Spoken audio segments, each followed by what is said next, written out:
Hello and welcome back to HardReset.Info. In this video, I will show you how to fix your speaker not working on Google Pixel 10 Pro. Let's begin!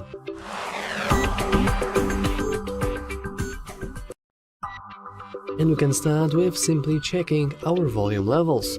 As you can see, currently we will hear no sound whatsoever because our sound is set.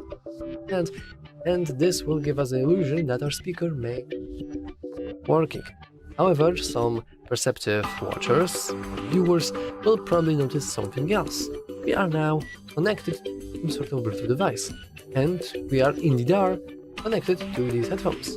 And you have to know that while you are connected to whatever Bluetooth device you have, so earbuds, headphones, whatever, the device will actually playing all the audio, meaning that the speakers in our phone will essentially be useless. So what you want to do? Well, the easiest way is disable the Bluetooth. This way you are cutting every single connection, which in return means that there is no way for audio routed. So after we have disabled the Bluetooth, we can make sure that our volume levels are pretty high up, otherwise we won't hear anything at all. And lastly, we can simply enter our settings, then enter modes, do not disturb mode, and go into alarms and other interruptions. You will see that if you have this disabled, this means that if you have disturb mode enabled, you won't hear any kind of media sounds. You won't even hear touch sounds, which are actually pretty good thing. Once again, giving you the illusion that your speaker might not be working, which is of course not something you want to have. And to be honest, that's about all for this video. If you found it useful, make sure to leave a like, subscribe, and as always, thanks for watching. In this video, I'm gonna show you how to use Magic Eraser on your Google Pixel 10 Pro. To use Magic Eraser, you should go to the Photos app, then select a photo that you'd like to use it on. What Magic Eraser does is it erases a part of the image and replaces it with what should be in the background, which means if I erase a person from a photo, it'll just erase that person and put something in the background so it looks natural. Or you can erase something else than a person, of course. You can erase literally anything. So let's maybe select this photo. You can see now if I want to use Magic Eraser, let's click on Edit and then click on Actions. Now Magic Eraser, and now let's erase maybe that person, because I erased that person in a different video, so maybe let's be equal with it. Okay, it like selected both at the same time and I didn't really want it, so let's refine selection. And now I'm gonna select subtract, and I'm just gonna draw over the person that I want to subtract from my selection, so that person is not selected.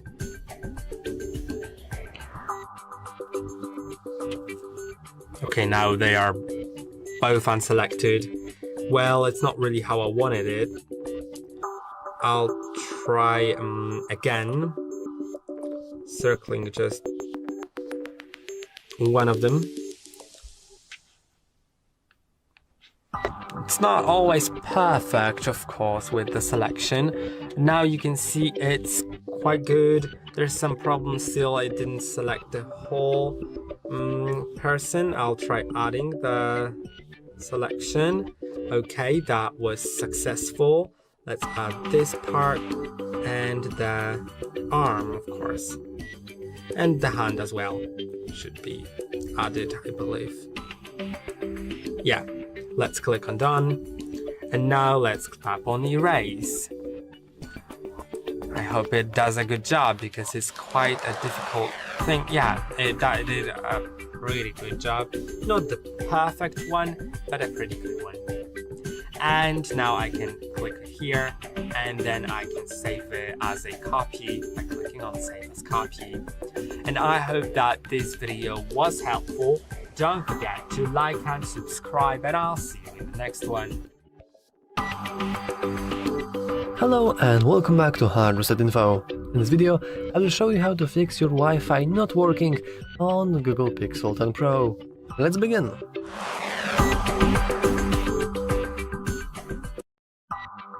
Okay, usually the problems with Wi-Fi occur when the router itself is faulty, if it's not working or whatever.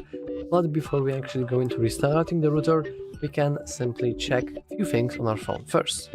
First of all, let's just expand the control center, and even expand once again, and then you want to press and hold on to the icon. Alternatively, if for whatever reason this doesn't work for you, you can always head into settings, then mobile network and internet, and finally internet. As you can see, we can see the exact same here. So, first of all, let's simply just disable Wi-Fi. Let's give it a few moments so it can reset properly, and then let's end it. Once again, this should basically restart the connection, and if the connection was faulty, then maybe it did fix the issue. However, if it didn't fix the issue, you can always go into the cogwheel next to our network that we have found faulty, that's not working, and we can simply go into forget. As you can see, I have now forgotten my network, and even forget this one as well. And also you want to just wait for a couple of seconds, and after the couple of seconds have passed, you can simply go back into your network, and then you can input the password manually, or alternatively you can scan the QR code from somebody else, for example in your household, your family, your friend, your roommate, whatever, to skip the password inputting time. And after you have input your password, we can see that we have some advanced options. I would advise you to keep detect automatically on. With that, we can just connect automatically to our network. The other settings, you probably want to make sure that you have same as mine. So no proxy here, no weird IP settings, especially if you have static. Sometimes you just want to be able to connect to a network, and randomized MAC. Anyway, after you have password, just hit connect, and we have successfully reconnected to our network. And however, if it's still not working, then there is a very high chance that it's not your phone and that's in fault, but actually it's your router. And what you want to do then? Well, you just want to restart your router. I can't really show you that because I don't have a router on me right now, and there are millions of different routers, but basically once you just unplug it from your electricity, or you can just turn it off using some sort of button. You can wait for it until it restarts. Like, I usually want to keep my router offline for maybe 5 minutes, and then I want to plug it in back again, and after a few seconds or a few minutes of it backing up, the internet should be back. However, if it's not going back, then there is a very high chance that the internet provider is at fault. And when that's the case, you want to simply call them and ask, hey, what's going on? I paid for that internet, I want my internet. There's a very high chance that they have some sort of problems, maybe they are a victim of hacker group attacking. It's pretty hard to predict. But basically you can just restart your router, and if it's not helping, you can contact your service provider to ask, hey man, what's going on, when my Wi-Fi will come back.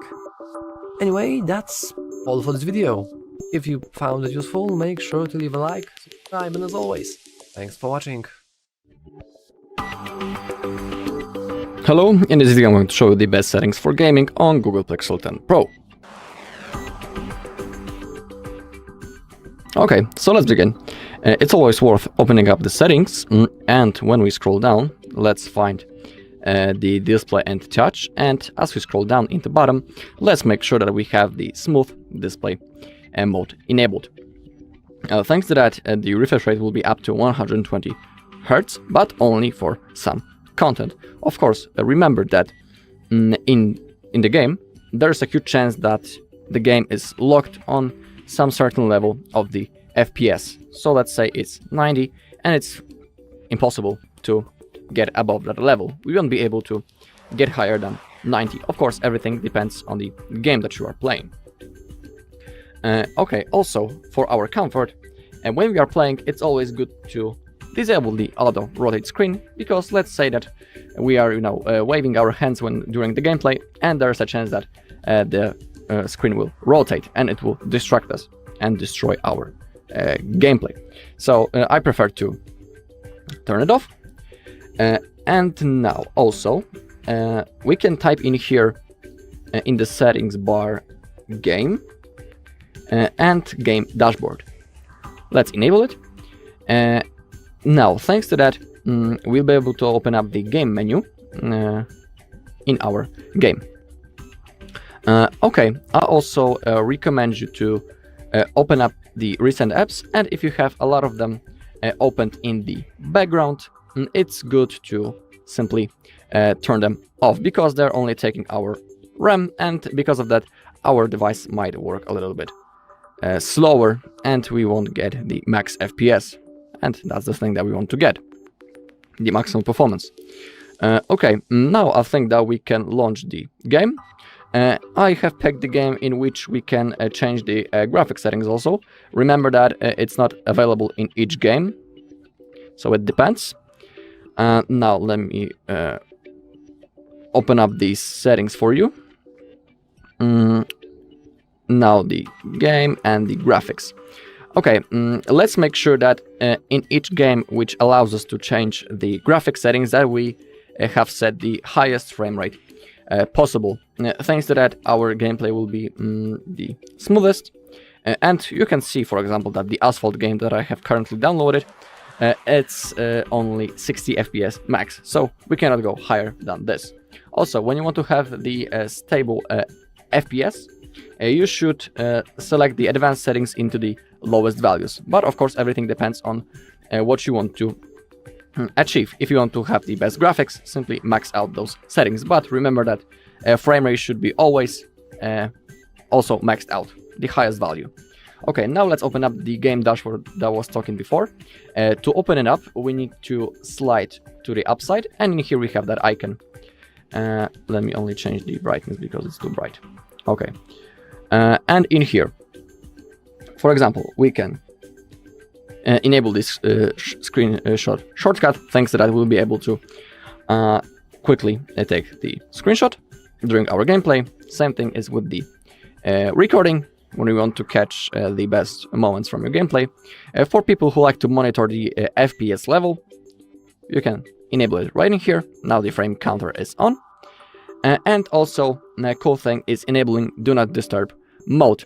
Thanks to that, to the DND, the notifications and the calls will be blocked. They won't pop out on our screen, and they won't distract us. So it's a pretty cool thing for me, worth enabling.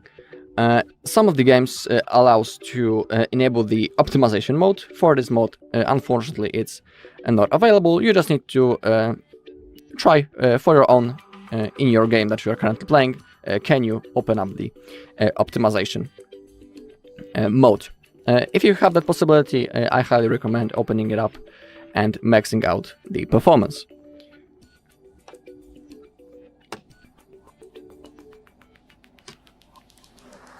Okay, let me close the game for now. Alright, and that's all in this video. Thank you all for watching. If you found this video helpful, please leave a like, comment, and subscribe. Hello, in this video I'm going to show the camera tricks on Google Pixel 10 Pro.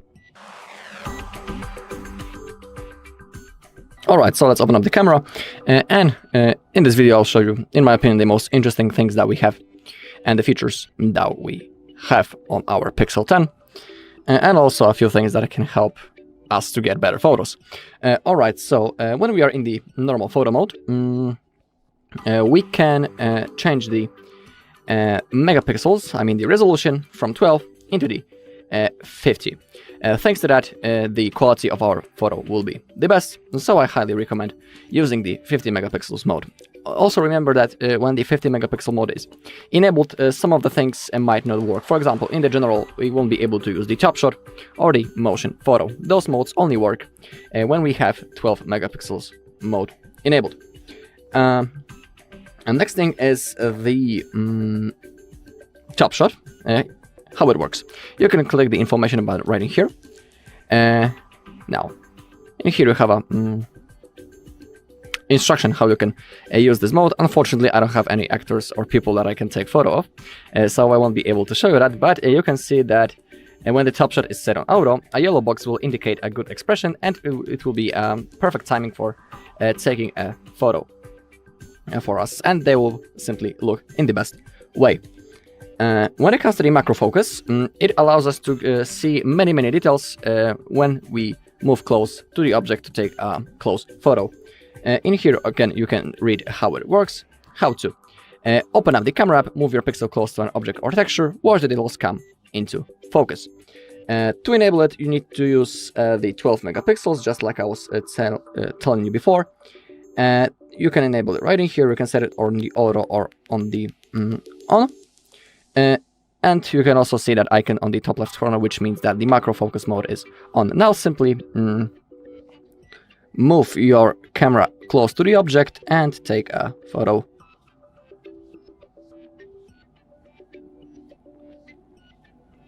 And thanks to that, we should be able to see many details on the photo. In here it might not work that good because the place where I'm currently sitting is away from the sunlight and it's pretty dark in here.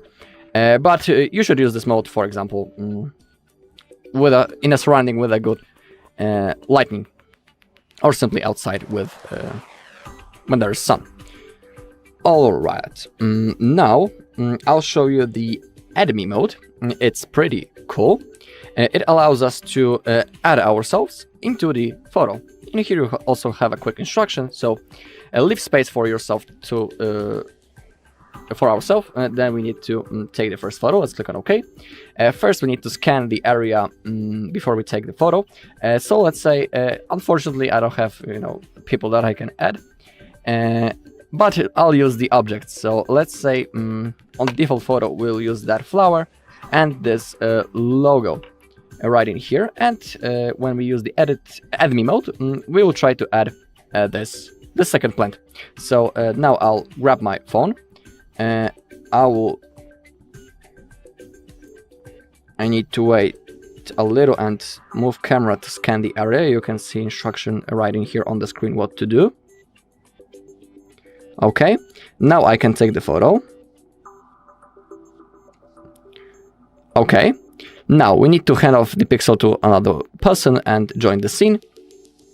Click on OK, and now we need to place the second object. And now we have this frame. And now we need to move camera in that way to align. When there will be those white frames, it means that we can take our photo.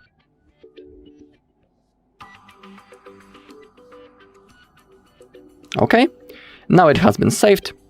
So that was the original one. And that's the photo where we have pasted ourselves. Works pretty cool, in my opinion. And it doesn't even look like it's edited. Pretty cool thing. So if you want to play with this mode, now you know how. Let me organize the things a little. Okay. Also, we have other modes such as night sight, which boosts the quality of the photo when we are taking it when it's dark outside. Also, pretty cool thing. The quality of the photos is simply better. We can see more details. The light is on a different level, but I'll leave it to you to find out how to use this mode. You also have the information button if you want to read. You can always click on how to use this mode. Alright, the next thing is the Google scanner. It's right in here. Let's point on that flower, for example, and let's click on that button. It's called the camera coach. Now we need to click on turn on. Oh, actually it's now it's analyzing the photo, and he will give us some suggestions what we can do with it. What do we want in the photo? We have the floor disk scene, pink succulent close-up, keyboard and green succulent. For example, we can select it. And now we have a tutorial what we can do. Rotate to landscape orientation. Next thing, move closer to the keyboard and plants to make them the primary focus of the shot and reduce the influence of the background. Remove frame to remove the red item.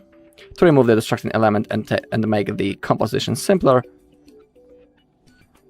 Ensure the keyboard is on the right. The composition emphasizes the keyboard as a key element in the scene.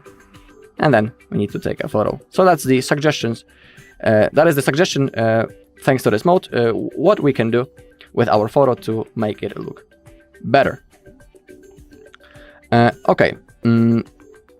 Also, when we are in the photo mode, pretty easy thing, but some people forget about it. When we are taking a photo, it's always worth to tap in the middle to gain some focus.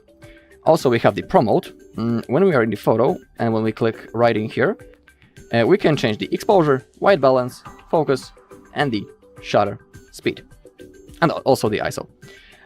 In here, you can see current values, and in here on the middle we have the bar, which we can adjust into our own preferences to modify our photo before we take it. In here, for example, we have the shutter speed. We can adjust it. Same thing with the exposure. We can manually do it. If you don't know what are those things, I mean the autofocus, ISO, and the white balance, you can always click into the information button, which is next to each mode. So for example, the shutter speed does that it's adjusting to a faster shutter speed lets you freeze motion, and a slower shutter speed captures motion, blur, and trails. In here we have a comparison without the shutter speed, and here when it's adjusted, so those cars that are on the road currently are blurred. So that's how we can edit our photo. I mean, we can edit before taking it, and we will get our result that we want. Okay, let's open up the normal settings also. Click right in here and in here. And in here, for example, we have the grid type, which can help us to position our phone before taking a photo. Thanks to it, we will make sure that, for example, that this flower will be in the middle. I'll show you that grid. It's that one, those lines. And thanks to that, we can position our camera in the proper way before taking a photo. Pretty cool thing. Next cool things are keep selfies as seen, because if this mode is enabled, which is pretty common, when we are taking a selfie and we are clicking on it to see how it looks, there is that mirror effect that, we simply have normally the mirror effect on our selfies, but we can enable to keep selfies as they are seen. Of course, everything is up to you. Some people like that mirror effect. We also have the guided frame. For people with blindness or low vision, helps frame and automatically take photos. If you want, you can click on to see a tutorial, and it will show where to take a photo. In here, for example, we have the golden ratio, and that's the suggestion from the phone to start taking a photo. So we can keep it enabled. I have shown you the camera coach. Enable it right in here.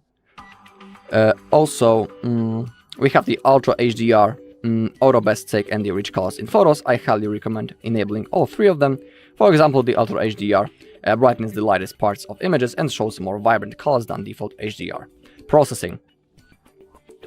We also have the astrophotography mode. Make sure it's enabled, and this mode is used for people who like to make photos of the night sky. Thanks to this mode, you'll have the best results. It's also recommended to use the tripod when you are taking that photo, or you just need to hold the phone pointed in the sky, but it will take like 4 minutes, because that's how long is it going to take when you're using the astrophotography mode, but the results are really cool. I'll show you how to enable it, because it's a little bit hidden. To enable the astrophotography, first we need to select the night side. Now we need to click on the settings button right in here, enable the astrophotography right in here, set it on the auto, and then we need to click on that icon and move this bar into the astro. And now we have the timer up to 4 minutes, and that's how long we have to point our camera at the sky before taking a photo. So that's why you should use a tripod, because, you know, holding your hand steady for 4 minutes and you need to point at the sky might be really tiring, and there's a huge chance that you will move your hand and the photo will be bad and all will be for nothing. Alright, that's all in this video. Thank you all for watching. If you found this video helpful, please leave a like, comment and subscribe. Hello, in this video I'm going to show the home screen tricks on Google Pixel 10 Pro. Alright, so let's begin. To open up the home screen menu and other things that we can change, we need to hold on an empty space on our home screen. And in here we can change the wallpaper and style, widgets, the app list, and we have the whole home settings. Let's begin with the wallpaper and style, because I can show you a few cool things, because we can get the live effects for our wallpaper. We can also, we have the AI wallpaper, and also we can generate the emoji wallpaper. So let's begin maybe with the live effect that we have, but I'll show you to do it, how you can do it, for example, from your own photo. We can click on more wallpapers, and let's click on choose a photo. Now select the photo that you want to use from your gallery. For example, I will use, I don't know, that tree for now. Okay, and now we can click on the effects. We can select the cinematic, and we can select to add 3D motion to this photo. First, it scans the wallpaper, so we need to wait.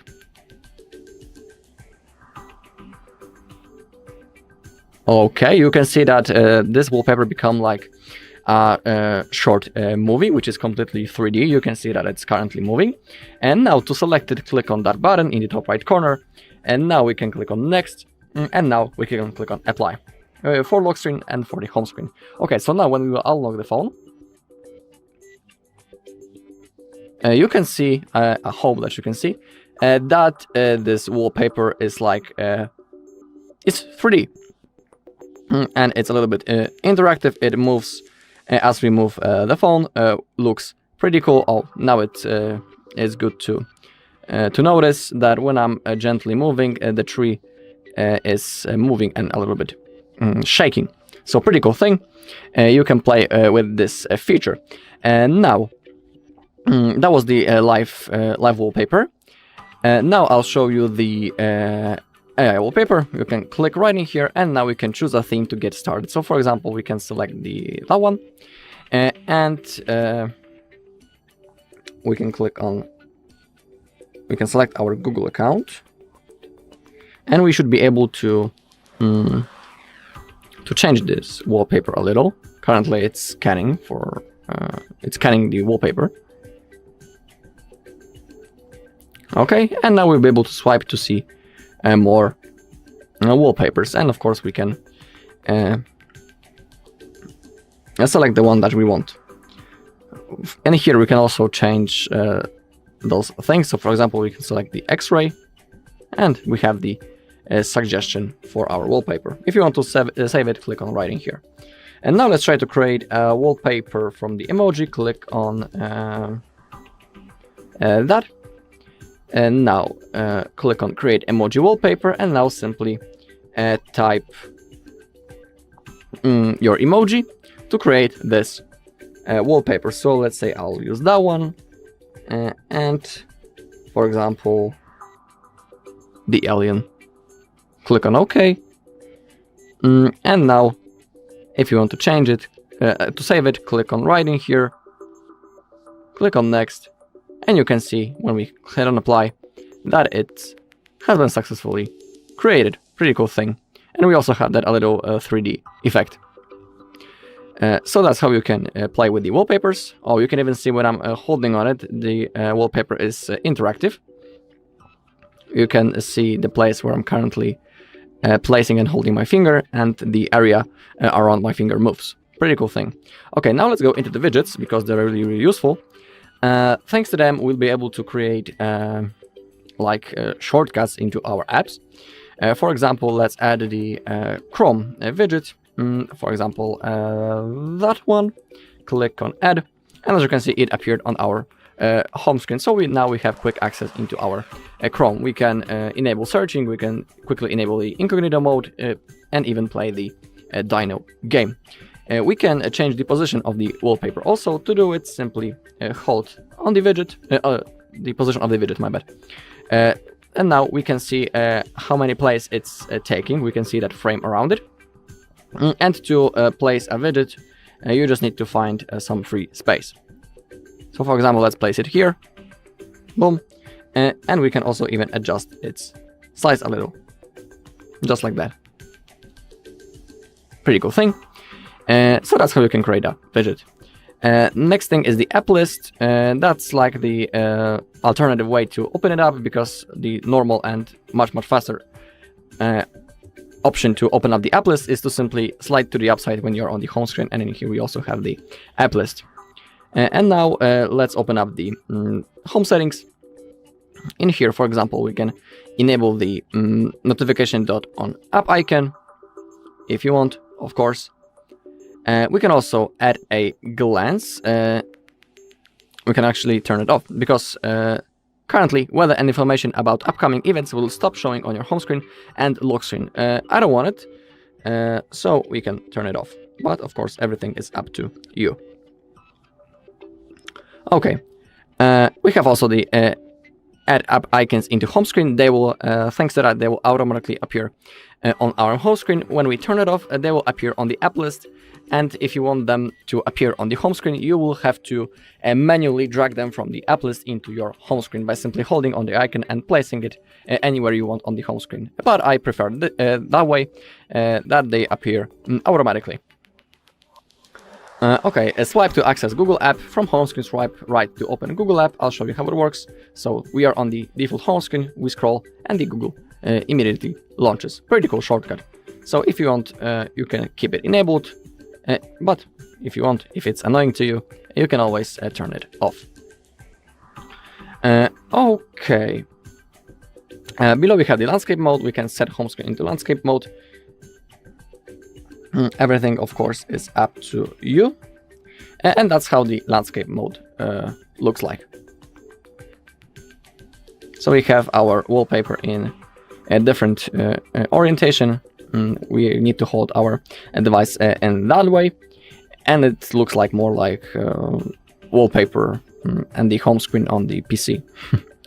If you want to change it, open up the home settings and simply turn it off.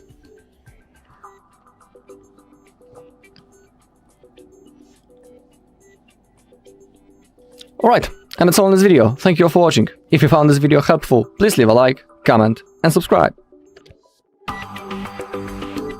Hello and welcome back to HardReset.Info. In this video, I will show you how to fix the touchscreen not being responsive on Google Pixel 10 Pro. Let's begin!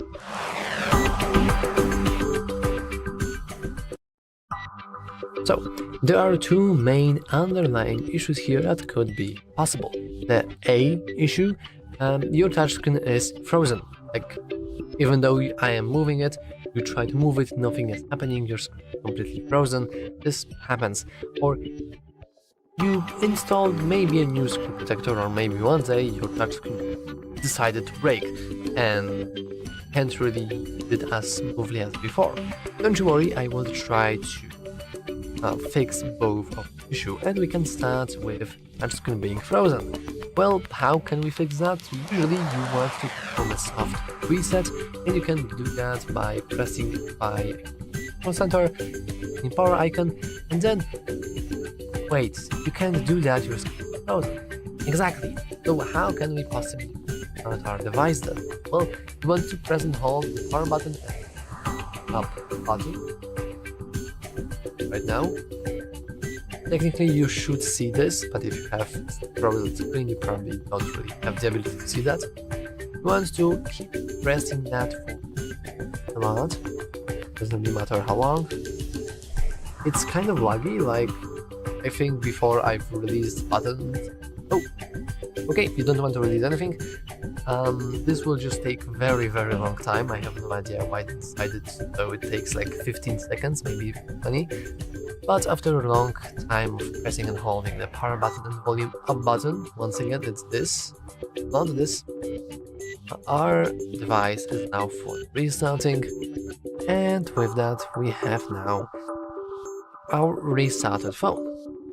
But of course, if that doesn't fix the issue, I would just advise you to go into some sort of Google Pixels shop or like typical phone workshop, and maybe they will help you because it appears that you have some damage. But that's the end of the part A. Now the part your touchscreen is not responsive to your touches as before. Luckily for us, we can easily fix that issue by performing a diagnostic test. First, let's head into the settings. Then, scroll down and enter touch. Now, we want to scroll down until we see touch tab, and here we have two buttons. Before we run the diagnostic test, we can technically go to touch sensitivity and just increase the sensitivity. So now our phone should be much more sensitive to little. But if this doesn't really fix the issue or whatever, oh by the way, the adaptive touch is a very good feature. You want to have it enabled. I forgot to mention it, but this will automatically change the touch sensitivity depending on your environment, the screen protector, and all of that. But if you have still some issues with that, we can always go into touch diagnostics, and as you can see, we can now go into display is not very responsive touch. And we have now the test. We want to place our phone screen side up on the flat surface before starting the test. This is often about 30 seconds test, and we don't want to touch it, so I will now test the hardware. We are now turning up the screen, and now we don't want to touch our phone at all. I don't want to pause the recording because okay, as you can see, it didn't even took 30 seconds. We can see that it looks good and no touch issue have been found, but just in case the hardware has been recalibrated, and if you still have issues, as I said before, you can cut your phone. And that's all for this video. If you found it useful, make sure to leave a like, subscribe, and as always, watching. Hi, welcome to HardReset.Info. In this video, I have Google Pixel 10 Pro, and now I'm gonna show you how to use a 100x super red zoom on this device.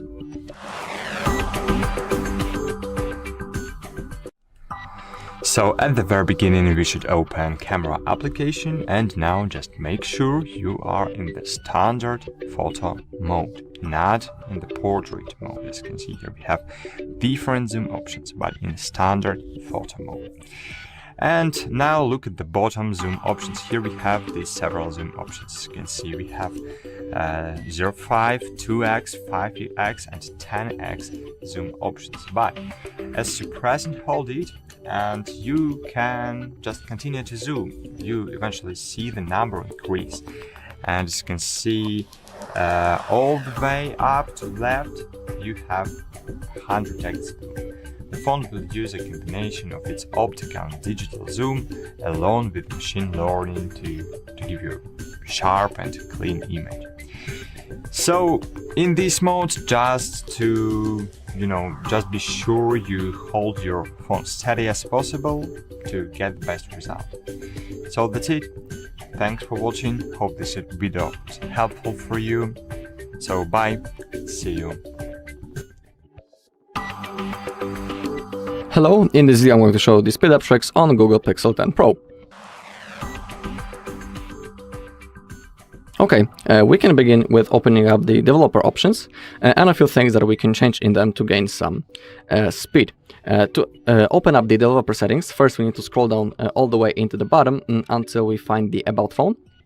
In here, scroll down again, and on the bottom we have the build number. We need to tap on it a few times. In my case, I am already a developer, but in your case, you need to tap a few times. If you have a screen lock set, you also have to draw your pattern or type the password, and you will see that you are a developer. Now, to open them up, go back, click on the system, and on the bottom we have developer options. Okay, and in here we need to find 4 things that we need to change. So keep scrolling until you find the window animation scale, transition animation scale, and the animator duration scale. As you can see, currently they are all set on 1x, but to gain some free speed we can change those values. We can set the animations on off or on 0.5, but don't go higher than 1x because it will only slow your device. For me, a perfect balance between off and 1 is 0.5 because we will still have our animations, but there will be a little those animations will be a little different, but thanks to that they will be still here, they will work, but the phone will gain some free speed thanks to that. So that's my favorite configuration, 0.5 into all of those 3 things. Now we can also scroll a little until we find the apps, and in here we have the background process limit. Currently it's set on the standard, that's the default value, but to improve we can select at most 3 processes or at most 4. It's up to you. I'll select at most 4. And that's all in the developer options. We can go back. Okay, actually in here I almost forgot, we have the software updates. Let's click on that, and it's always good to check do you use the latest version of the software. To check it, simply click on System Update. In my case, everything is up to date. We can also click on manually to check if it's actually true. And yeah, if you have an update possible to download, simply do this ASAP. Because using the latest version of the software can help and can improve the speed of our device. Same thing with the Google Play System Update. It's always worth checking, do you have the latest version? Okay, and same thing with the updates for the apps. In my case, as you can see, I can update 5 apps. I won't do it now, but if you have that possibility, you should do this as soon as possible. Also, when we are stuck to apps currently, it's worth simply uninstalling the apps that you are not using. To do it, open up the apps, and in here we can click on See All, and in here we have a whole list. And simply, if you have some of the apps that you are not using or use them very rarely and they are only taking your storage space, it's worth simply uninstalling them because they are taking the storage space. And if you have more of the storage space free, your device will work faster. So, for example, we have the TikTok that I'm not using, and I think that, okay, my bad. We have the TikTok, and in here we have the uninstall button. Simply click on that, and after that your the app will be uninstalled. But remember that some of the apps are the system apps, and you won't be able to uninstall them. Have that in mind. So simply be careful, and don't, for example, disable any apps. The system apps, I mean. Also, in some of the apps, we have a possibility to clear the cache. For example, on the YouTube, okay, in here the cache is 0, but I think that in the browser we'll have some cache. I need to find the Google Chrome. Here it is. Now storage and cache, and we have 22 megabytes of the cache. We can click on clear, but don't worry, it won't delete the data, your personal data from the browser. The cache is basically some junk files that are stacked. We can simply click on clear cache. Boom, it has been cleared. And thanks to that, our device might work a little bit faster. So clearing the cache from time to time is recommended. Okay, of course, same thing is with the storage right in here. In here you can see how many space specific things are taking. For example, if you have the images that are taking a lot of your storage space, you can delete them. But of course, everything is up to you. Also, when you're using your device for a longer period of time, there is such huge chance that when you open up the recent apps, you have a lot of the apps open in the background. Basically, they are taking away your RAM, and because of that, your device might be lagged. So if you have the apps open in the background that you are not using, simply close them, just like that. It will free up the RAM, and the device might start working better. Okay, and the last thing is a simple reboot of our device. Performing a reboot, for example, once a week is recommended, because during that process our phone rests, we can say in that way. The processes that were running in the background are being closed, and it also frees up our RAM. So to perform a reboot, and it also can help with the speed. I mean, we can get back again our speed if device is lagging. To perform a reboot, we need to launch the power menu. We do it by clicking the power button and volume up. So simply click both of the buttons at the same time, and now tap on the restart. As you can see, the screen has been turned off, and within a few seconds the device will be automatically turned on. And the next thing that we need to do is to simply, when we have a screen lock, we need to type it, and we will be able to use our device again. Alright, and that's all in this video. Thank you all for watching. If you found this video helpful, please leave a like, comment and subscribe. Hello, and welcome back to HardReset.Info. In this video, I will show you how to fix low volume problem on Google Pixel 10 Pro. Let's begin!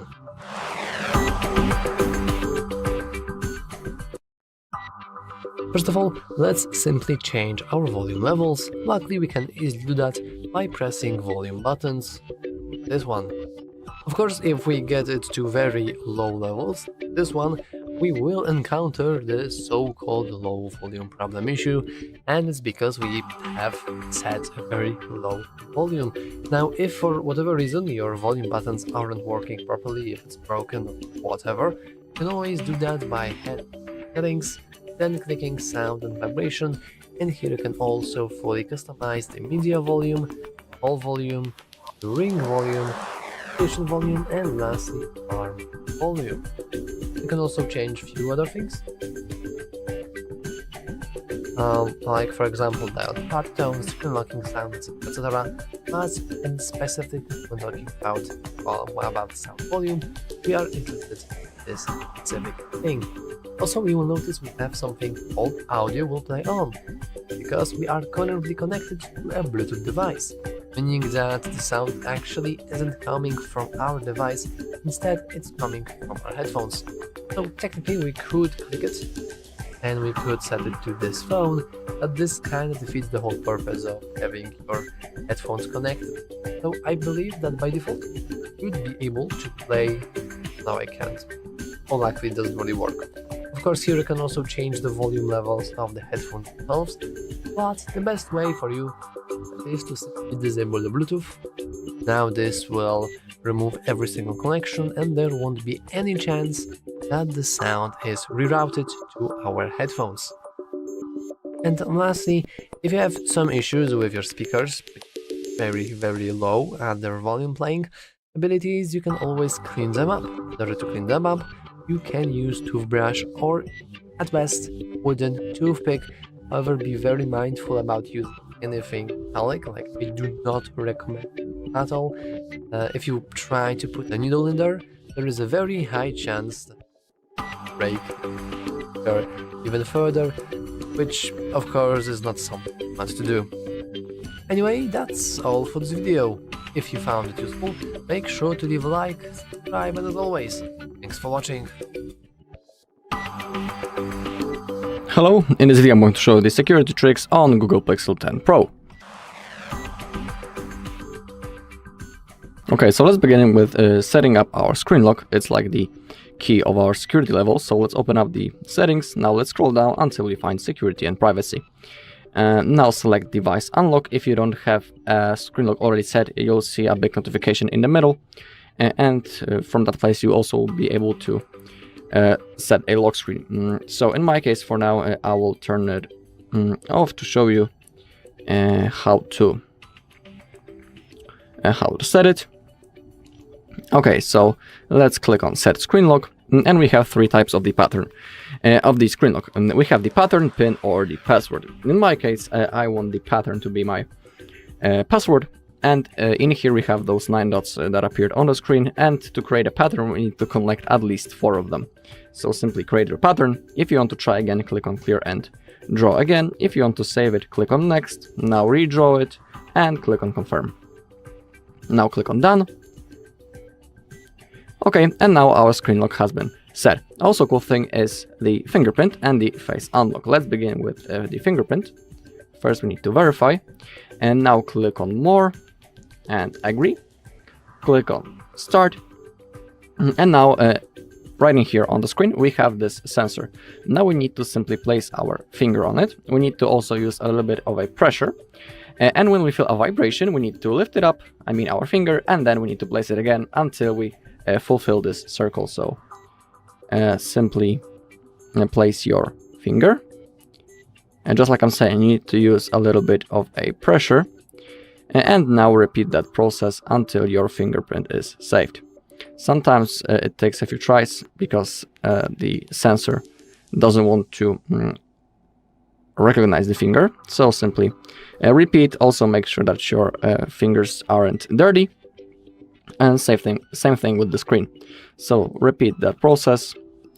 You can also try to place your finger from different angles and repeat until you fulfill the circle. Okay, and now our fingerprint has been added. Of course you can add another one if you click right in here, but for me I'm done. Similar thing is with the face unlock. When you click on more and agree, all you need to do is to place your face inside of that frame and wait until your face will be registered. Okay, so now it has been successfully set. So let's try how it works. Let's begin with the screen lock first. I need to draw it, and boom, the phone gets unlocked. Now let's try with the fingerprint. I place my finger, and it also unlocks. Sometimes it takes a few tries. Okay, so we have the most important thing set. We can also use our watch to unlock our device. If you select it, when the device will be active, I mean our watch, we won't be able to, I mean we don't need to also manually unlock our pixel, because thanks to the connection we don't need to simply do it. If you want, you can enable it. Below we have the theft protection. We have the theft detection lock and the offline device lock. When it comes to the theft detection lock, when you enable it, in here you can read how it works. So when someone abruptly takes our device, then speeds away, our screen will lock. Pretty cool thing. So the phone will recognize when someone will speed up with our phone, and it will be locked. Pretty cool thing. And next thing is the offline device lock. Thieves often turn off internet service immediately, so no one can track the device that they have stolen. So let's enable it, and thanks to that we also will be able to locate our device. We also have the remote lock. We can enable it right in here. If you want to use it, you need to have your SIM card inserted or eSIM enabled. How it works: we need to go into that page, android.com/lock, and all we need to do is to type our phone number. We don't need a Google account or anything like that, and thanks to that we also be able to lock our device. Pretty cool thing, worth enabling. And below we have find and erase your device feature, and make sure that allow device to be located is enabled. And thanks to that we have 2 ways how to use the Find Hub. We have the app or the web. Basically, when this option is enabled, and when we open up the Find Hub, we can see the location of our device, and also we can remotely lock the screen when we will log in, or we can even perform a factory reset. So we will erase all of our data, and the thief won't have access into our personal things. But you need to remember that if you want to use it, it will require a Google sign-in, and if you want to use it, you'll need to be logged in into the same Google account on which you will logged in on your Pixel. It is very important. Okay, now we can go back from here. Now let's go into the app security and let's perform a Google Play Protect scan. It's always good to also click on manually on the scan to see if there are some harmful apps. In my case, everything is fine. If something will be wrong, simply follow the instruction on the screen. It's worth checking from time to time. Next thing is the account security, and let's click on Google Security Checkup. Okay, but I need to connect to the internet, so give me a second. Okay, now let's click on Google Security Checkup to see if everything is fine, and in my case also everything works just fine. If there will be something wrong, you'll see a notification on the screen. Simply follow the steps to solve it. Same thing with the password checkup.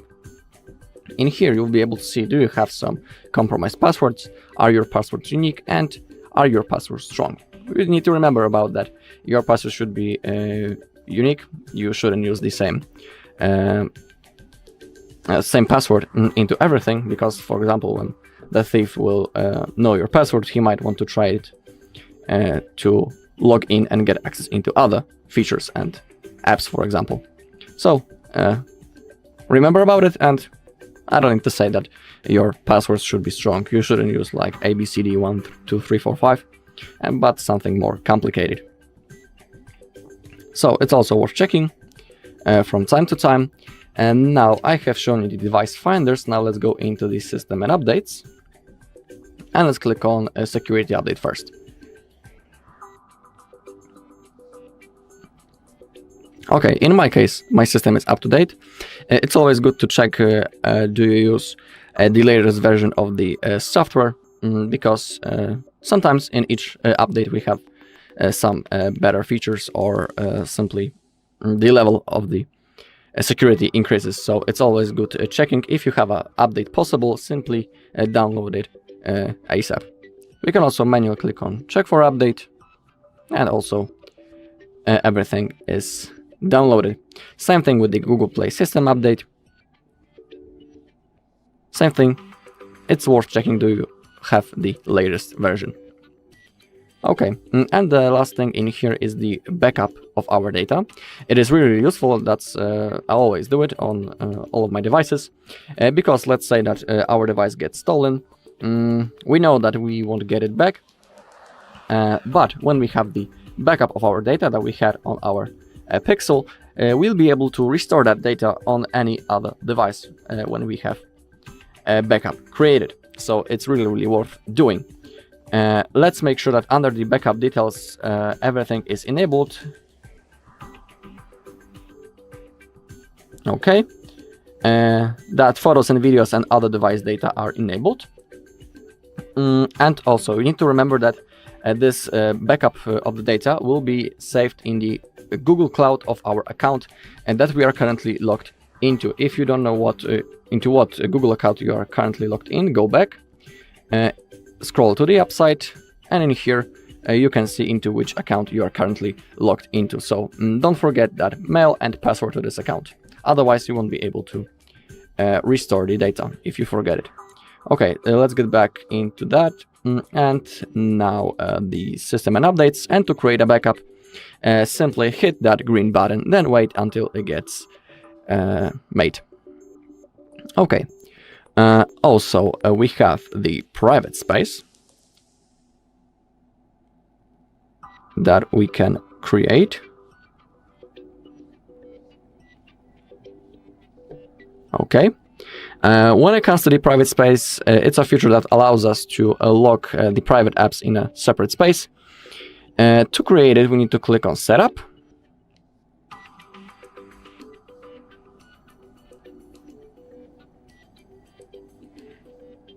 We need to wait a while. Okay. You can also create a Google account to keep your data private. In my case, I'll skip it for now. You can use your screen lock or create a new lock. It's up to you. I'll use my current lock screen. Okay, all set, click on done. And now when we are in the app drawer, if you don't know how to access it, when you are in the home page, simply slide to the upside.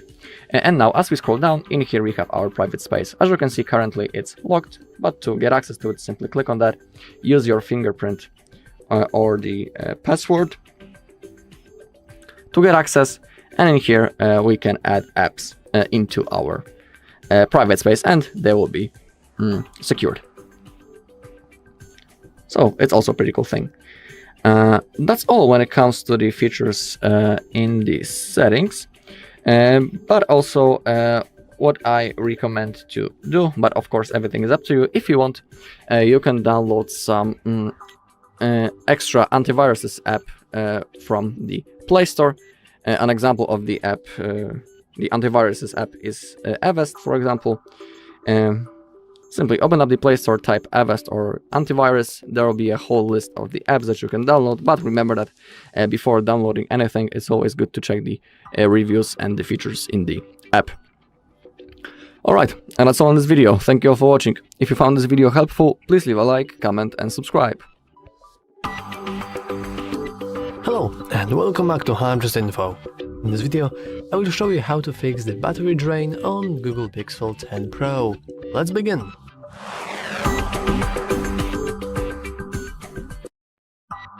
So, there are a couple of things we can do to extend our battery and fix the possible drain, but probably the most basic one is simple battery saver. We can head into our settings, scroll down a little and navigate into battery. Now simply hit battery saver and we can enable it. As you can see, this will change a couple of things, but mostly it will just limit the visual effects and background activity, and also it will turn on dark theme if you actually are a white user. By the way, this is because most screens are OLED screens, and the fact that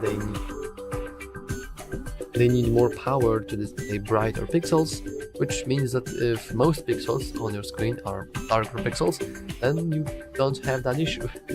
So that's very cool. And also, as you could see, my timer dramatically changed.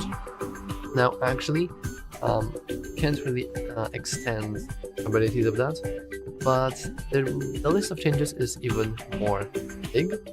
For example, if we go into our display and touch here, we can see that we have now screen timeout automatically set to 30 seconds of an activity, even though before I actually that's like 5 minutes.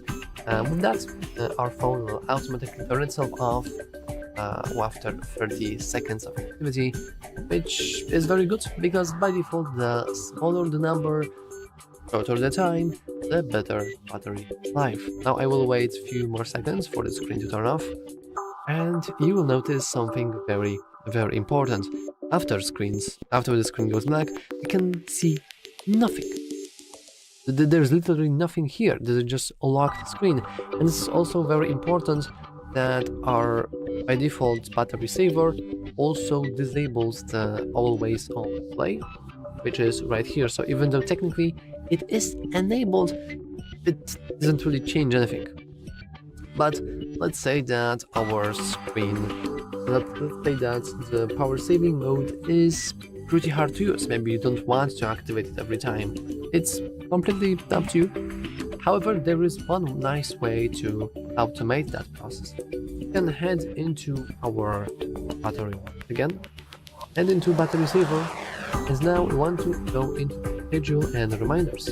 See that by default, or maybe not by default, it's hard to tell, our battery saver will automatically turn on based on battery level. So currently, if it drops below 20%, it will automatically enable itself and only disable itself when your battery is back above 90. So of course we can technically disable those things, and that's completely fine. You can even disable the reminders if you want to, but I do think they are pretty important, and having them not enabled will basically just drain your battery, because let's be honest here, people just forget about things, and people just forget that I haven't charged up my phone in quite a while.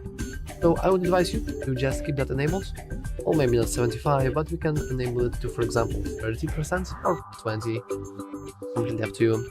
And then we won't really have to bother with that because our phone will automatically enable itself. But what if our battery saver is not on, or what if you just like it? Well, there is a nice way to fixing that. We can go back to display and touch, and first of all we can disable always on display. Since while it is cool, it is fancy, sure, it's also pretty annoying to work with. Like personally, I'm not a fan of my phone not disabling itself, not locking its screen. Even though the screen is technically locked, it's still on, and I'm not a big fan of it. And not even to mention that it does waste quite a lot of battery, and also the same timeout. I personally will extend it. Oh, as you can see, the adaptive timeout is disabled. We can disable the battery saver for now. We can increase it to, for example, 2 minutes, and you can always remember to enable the adaptive timeout and screen attention. This way you have both of the words, because thanks to that we can still use our phone without it turning off every single second, but also you won't lose as much battery as before. And also the brightness level, it's actually very important. If we would increase the control center and if we would bump up the brightness, you will notice that it is fairly bright, and actually very bright. And the more brighter the screen, well, the more battery it needs to actually power that screen. So I would advise you to not only lower it down tremendously, but I won't lower that much because the thing on the camera, but you want to keep that relatively low. And also you can disable adaptive brightness. This is because adaptive brightness basically works like, hey, if everything is around you too bright, I will also bump up the brightness for you. And while it can be pretty helpful, it is also a reason that your brightness levels can randomly, seemingly not randomly, will go up or go down. And with them going up, also increase battery usage, which is not a very good thing.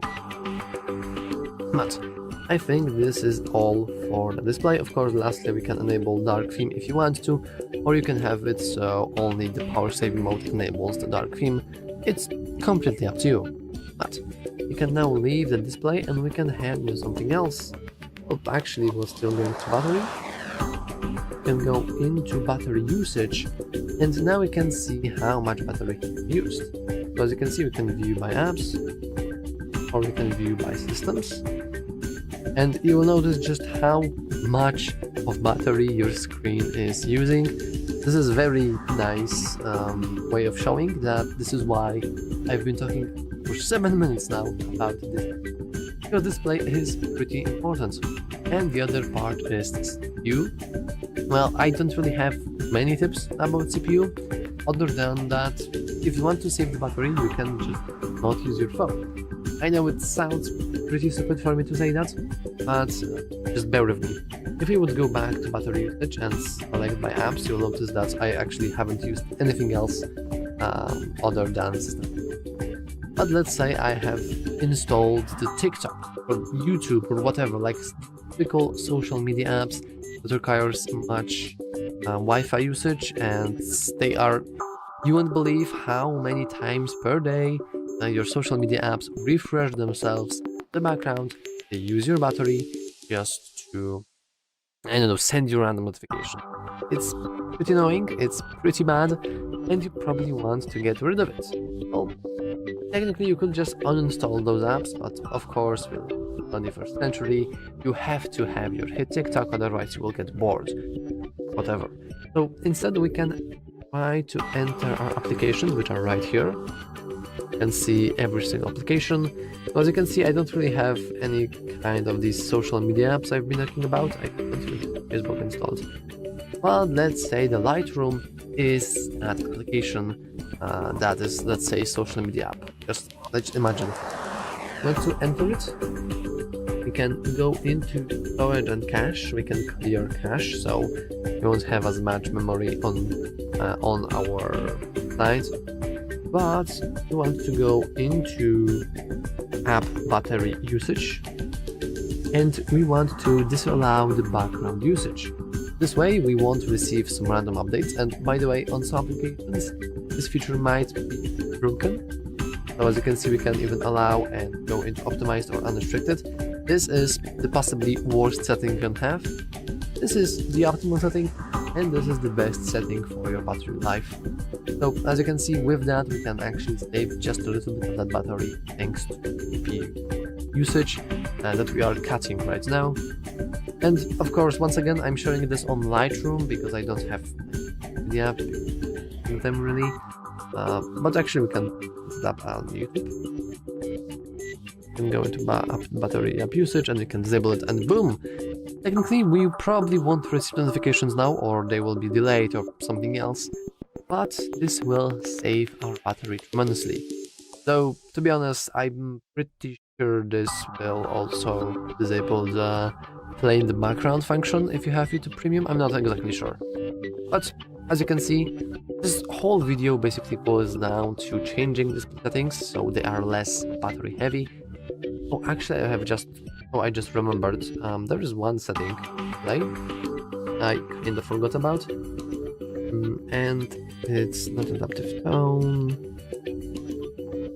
The smooth display and also screen resolution. Yeah, we can decrease screen resolution to lower resolution, so we have less pixels to show, and we can disable smooth display, so we won't go into 120 Hz. Will only be set to 60. I'm sorry, I forgot to mention that completely, because this is pretty well hidden. But yeah, you want to basically make sure that your display settings aren't heavy, and then you want to head into applications and disable their background usage. Especially you want to disable background usage for applications that show up right here. And that's all for this video. I really hope you found it helpful. If you have some other tips and tricks, you can always share them down in the comments below. Anyway, that's all for the video. For watching, and remember to like and subscribe. Next time. Welcome, in front of me is Google Pixel 10 Pro, and in this video I will show you what to do if your device doesn't recognize your fingerprints properly.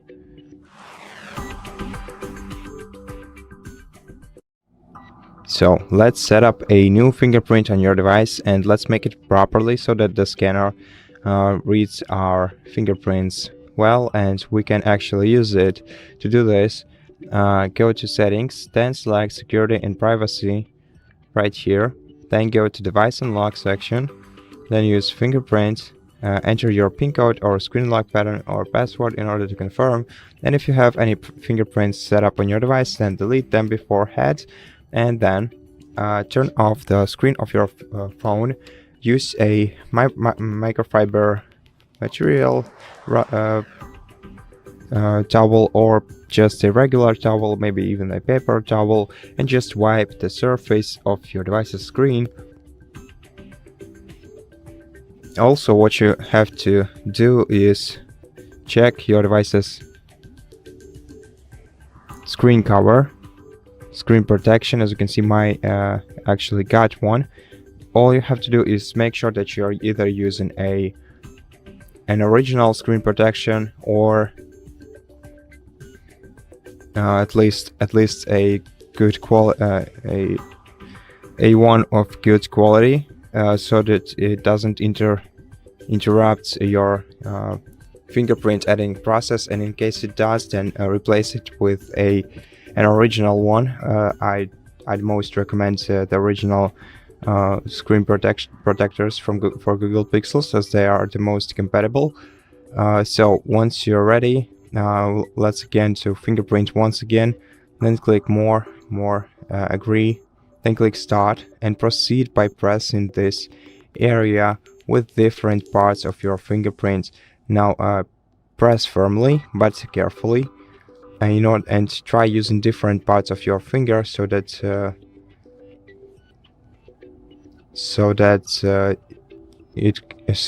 to ensure yourself the best experience. to make sure that your phone reads your fingerprints better actually. And if you cannot do this with your screen protection, then remove it first and then proceed, and then do the same thing.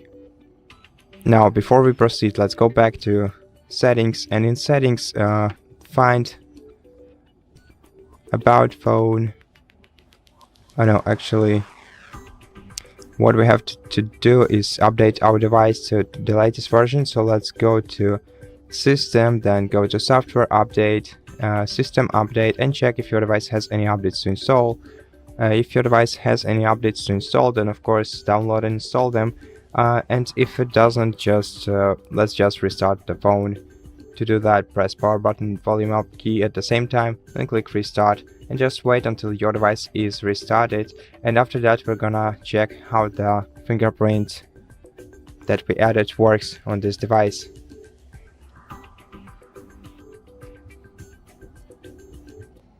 Okay, now unlock your phone using your PIN code or screen lock pattern. Let your device start, and then let's lock the screen of the phone and try to unlock it using our fingerprint.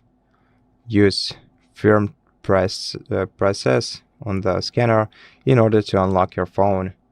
Let's try it a couple more times. And as you can see, everything works perfectly. And so that's it. I hope that it does for you too. And if this video helped you, please consider subscribing to our channel, leave us a like and a comment below, and I'll see you in the next one. Hello and welcome back to HardReset.Info. In this video, I will show you how to fix your phone heating while charging on Google Pixel 10 Pro. Let's begin.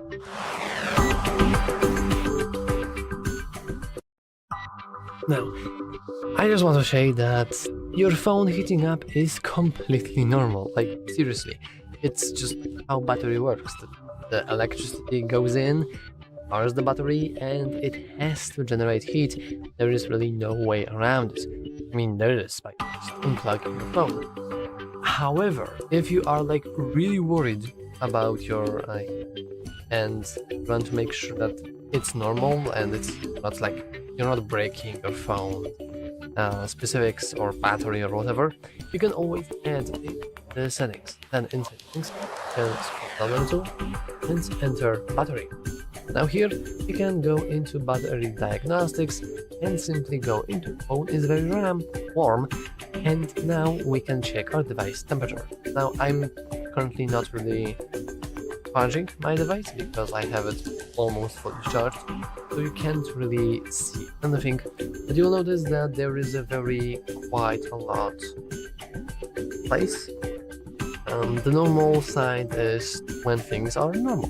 The blue ones are not for you because we search for the other part of the video, but if you are in blue area, then you have the way too cold and you don't want to keep it in cold areas because it will also break the inside of the phone.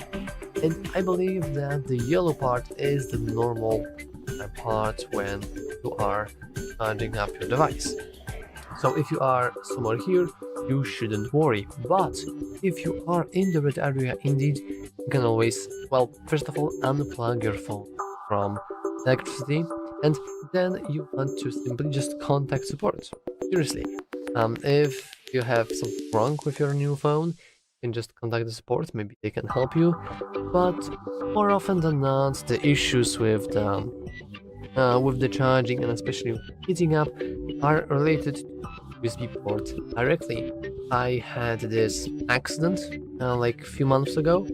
Well, it wasn't really with phone, it was with a VR headset. But basically, when you would plug it in, there was a very small chance that you would plug it incorrectly because the USB-C inside VR was like broken, was like slightly tilted, which would result in your phone with the current not being closed, I believe. In reality, what happened, the VR headset was so hot that it actually melted the outsides of the plastic. So if you are encountering such temperatures, be careful, unplug your phone immediately, and contact the support, going to, for example, the proof shop or like some sort of phone workshop, and they should help you. But if you are inside the green or yellow zone, everything should be fine and don't worry. Anyway, that's all for this video. If you found it useful, make sure to leave a like, subscribe, and as always, thanks for watching. Hi, welcome to HardReset.Info. In front of me, Google Pixel 10 Pro, and now I'm gonna show you how to use advanced voice mode on this device.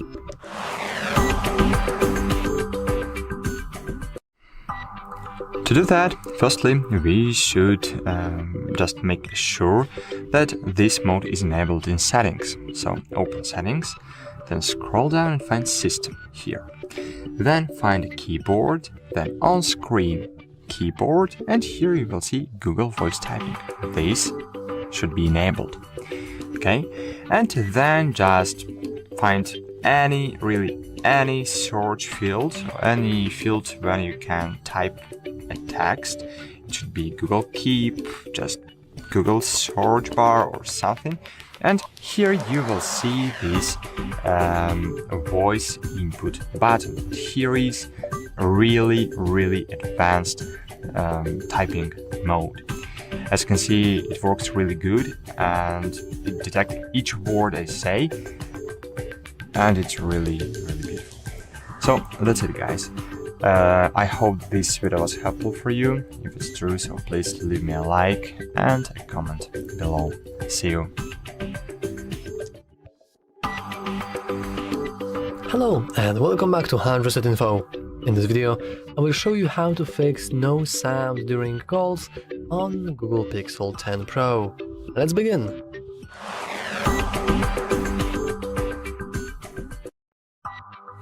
So, of course, everyone knows about the volume buttons. But did you know that you can actually head into these three dots and then settings, and with that we have every single thing. Now on other devices the call volume isn't actually visible. You can only change the call volume while you are on a call with somebody using the exact volume buttons. But on a Google Pixel, all you want to do is you want to make sure that you don't have it muted, because with something like this you won't be able to hear anything. Instead you want to increase it. But this is actually not everything that you need to make sure that works, because you will notice about this very weird thing we have, and of course I'm talking about the Bluetooth icon. We want to stand on the center and we want to disable the Bluetooth. So we are now disabling the connection between every single device we could have been connected to, which means that now the audio isn't rerouted. It's pretty important to note that whenever we are on a call with somebody, if we are connected over Bluetooth device, we can hear them in the Bluetooth device, not on our phone. Our phone is useless. So we want to remove the Bluetooth, we want to disable it, to remove the possibility of your audio being rerouted, and then once again settings, sound and vibration, and call volume right here to give your sound just some things, you know, you can hear it. And once again, while you are on a call with somebody, you can just bump up the volume using the volume buttons and you should be good to go. Anyway, that's all for this video. If you found it useful, make sure to leave a like, subscribe, and as always, watching. Hello, in this video I'm going to show you the top tricks on Google Pixel 10 Pro. Okay, so maybe let's begin with some basics, but some people forget about setting them on. So let's open up the settings and let's find the display and touch, and let's enable the smooth display. In my case, it's currently turned on. When what the smooth display does is that it raises the refresh rate up to 120 Hz for some contents. It increases the battery usage, so you need to remember about it, but thanks to that, moving around the phone, scrolling and that kind of stuff is so smooth that anyone should enable this feature for the comfort and the experience. So I highly recommend enabling this mode. Okay, also a cool thing is the private space. It allows us to protect the apps from unwanted people, let's say in that way, they are simply hidden in the folder, which we can only open by typing the lock screen or the fingerprint. So to enable it, scroll down until you find security and privacy. Scroll down again all the way down until you find the private space. Here it is. Now I need to draw my lock screen to confirm. Also, you don't need to use the normal screen lock that you are using for unlocking the device. You can also set another one. Right in here, if you want to use different screen lock, simply turn it off and you will be able to set a new screen lock for unlocking. So pretty cool thing, I highly recommend it. Okay, the next thing is, I need to show you where to get access into the private space right now. So open up the app drawer just like that, scroll down, and in here we can see our private space, and we can add more apps when we click on the install, and they will appear right in here. I can also lock it, boom, and now if someone wants to unlock it, he needs to use the fingerprint or the password. So pretty cool thing for people who like to keep their stuff private. Alright, now I'll show you the magic eraser, pretty cool thing also. And the magic eraser does that it allows us to erase the objects from the photo, and then we simply don't want to use this mode. This feature, I mean, we need to open up the photos. I need to find them first. Here they are. Now, select the photo from which you want to erase something. For example, I will pick that photo, and let's say I want to remove one of those logos, for example, that one. So to do it, click on the edit. Now select the actions down below and enable the magic eraser. Now it will scan the photo. Now tap circle or brush to erase. I'll do this manually, so I'll select the thing that I want to erase. As you can see, it has been selected. We have this frame around the object, and now click on erase. It will take a few seconds, but you'll see the result right now. As you can see, it has been removed almost perfectly. We don't have any remaining such as shadows or anything like that, so that's pretty cool. To save it, click on that icon, and now we need to wait a little. Okay, and now we can click on save as copy, just like that. Okay, that's the original photo, and that's the photo one from which we have erased this logo. Pretty cool thing, and useful. Another thing is the eraser for the recordings, because we also have something like that. To use it, open up the Recorder app, click on Allow, and now click on the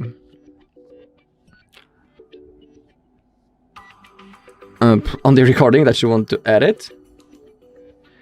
Click on that button, and in here you should be able to do it, but currently it doesn't want to appear. I don't know why.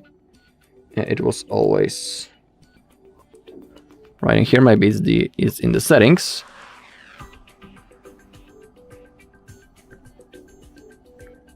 Where it is? It was always up here. Oh, pretty weird thing. It doesn't want to appear, but to show you that I can open up the My Pixel and to show that I'm not talking anything that it's wrong. It's under the creative tools, not the creative tools, the photos and videos edit. Okay, and here we have the audio and magic eraser. In here you will be able to see how to do it. Okay, we need to do this from the photos. So my bad.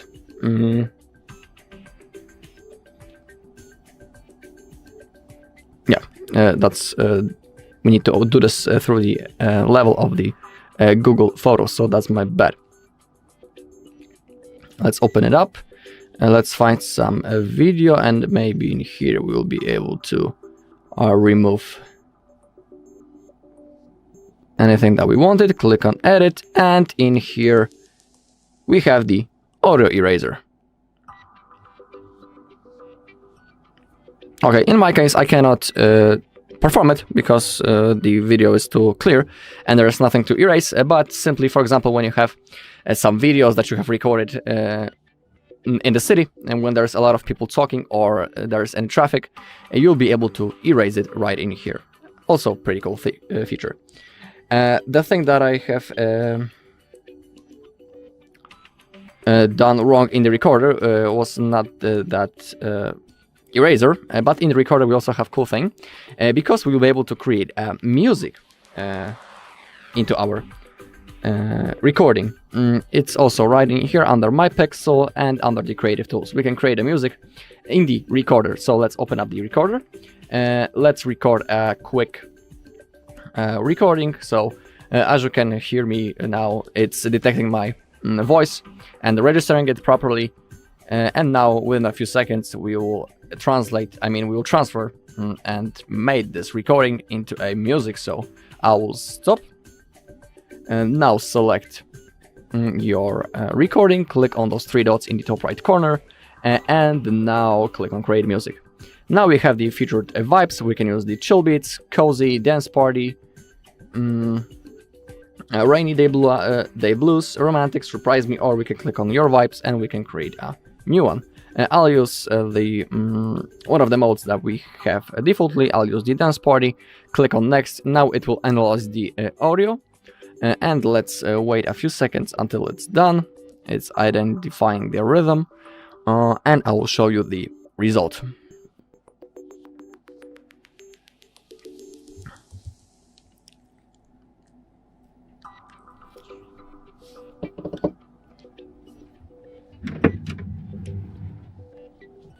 Alright, it has analyzed the recording, and now we can click on play to see how it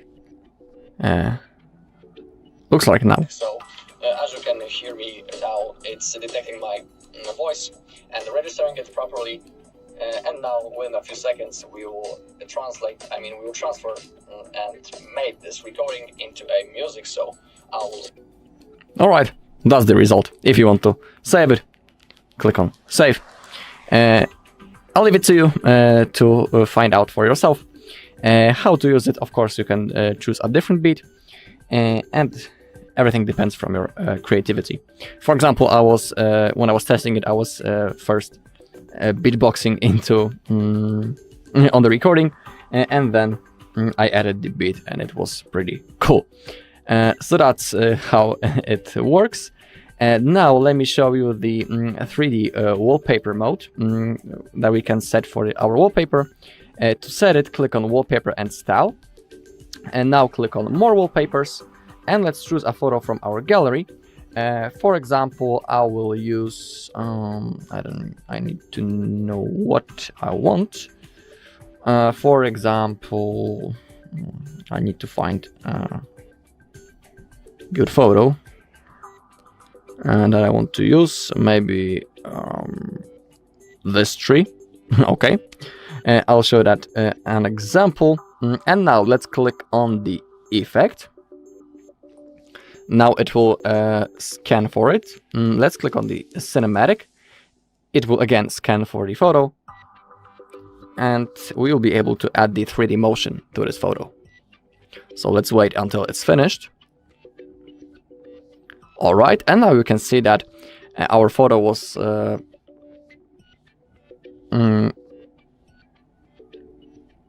it's like a short video right now.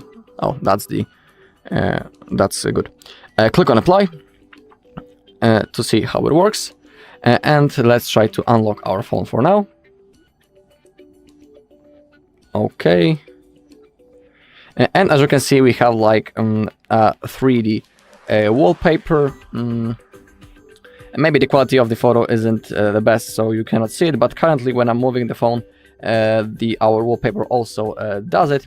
So that's pretty cool thing, the 3D photo. Maybe I will pick different photos so you'll be able to see it in the better way. Actually, I have the photo like that that I made before. It's that one. It's also with that effect. I will also move only the widget so you'll be able to see more. And now you can see, oh, now that's good. When we have this second tree on the right side, when I'm gently moving, you can see that the wallpaper is also moving and it's like 3D. Okay, so that's how it works. And now I'll show you a few cool things that we can do with the AI, I mean the Gemini, because we don't need to do all of the things on this device manually. We can simply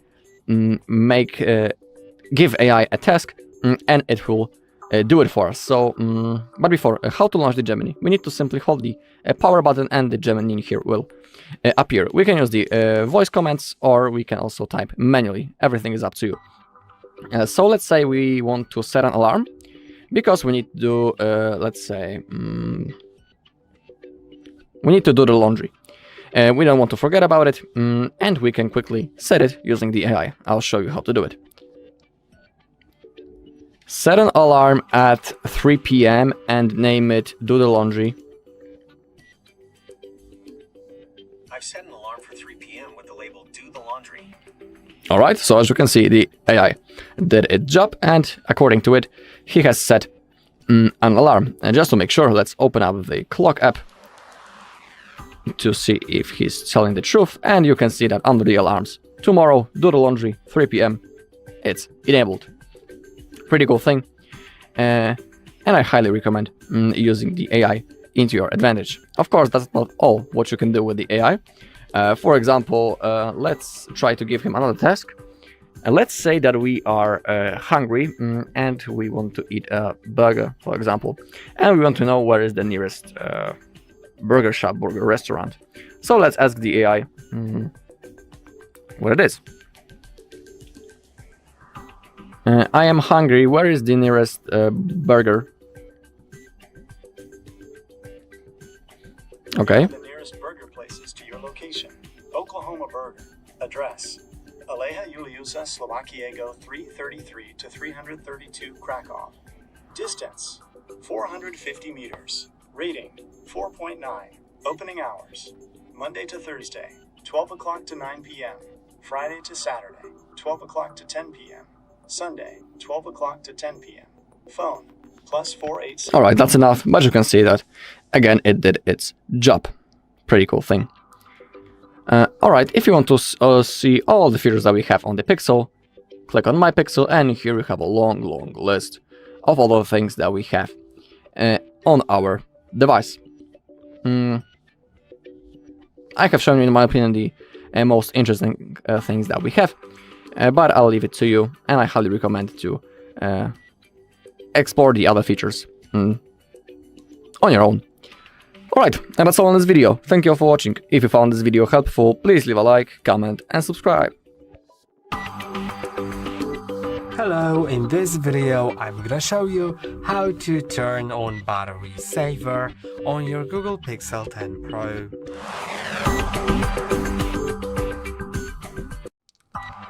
To turn on battery saver, slide down from the top of your screen twice, and now you may see a battery saver button right here. If you don't see it, don't worry, you can add it. If you don't want to add it, I'll show you how to do it later without adding it, of course. But yeah, you can add a special button, which is battery saver. Just click on plus. Now you can see it is added. You can, for some reason, resize it. And now I'm gonna slide to that other page with the battery saver. And now I can select whether I want to use a standard battery saver or extreme battery saver. First, I'll show you the standard battery saver because it's a bit easier. Just turn it on, and you can see when I press and hold on it, I go to the settings, and you can see it limits visual effects and background activity. Turns on dark theme if it's not already on, and limits some other things in the background, so your battery is being saved, but you can still use your phone normally. Now there's also an extreme battery saver mode, and now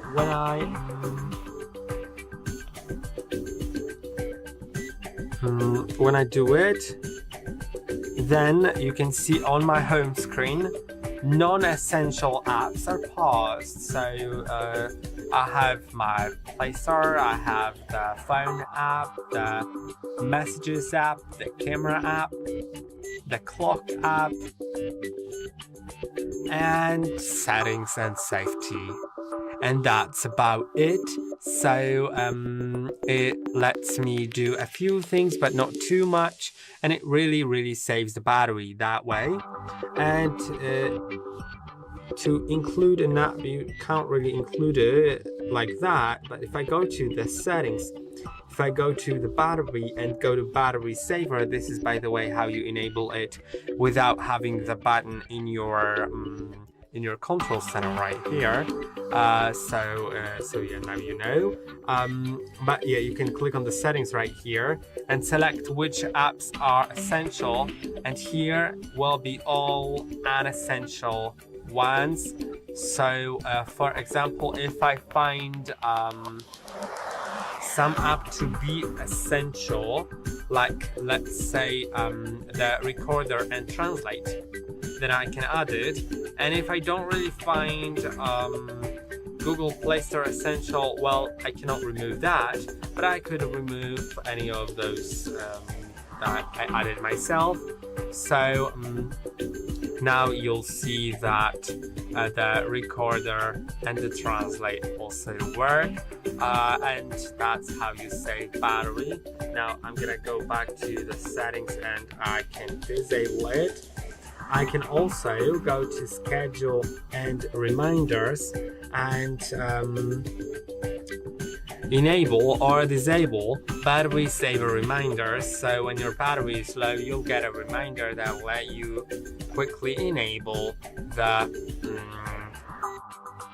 battery saver. You can also go to schedule right here and select turn off at 90%, so your battery saver will automatically turn off when you reach 90% when you're charging. And you can also turn it on automatically based on battery level by enabling it here, then adjusting this slider. And for example, if it goes below 20%, then it's going to automatically enable the battery saver mode. And I hope that this video was helpful. Don't forget to like and subscribe, and I'll see you in the next one. Hi, welcome to HardReset.Info. In front of me Pixel 10 Pro, and now I can show you how to use Pixel Journal on Pixel 10 Pro device.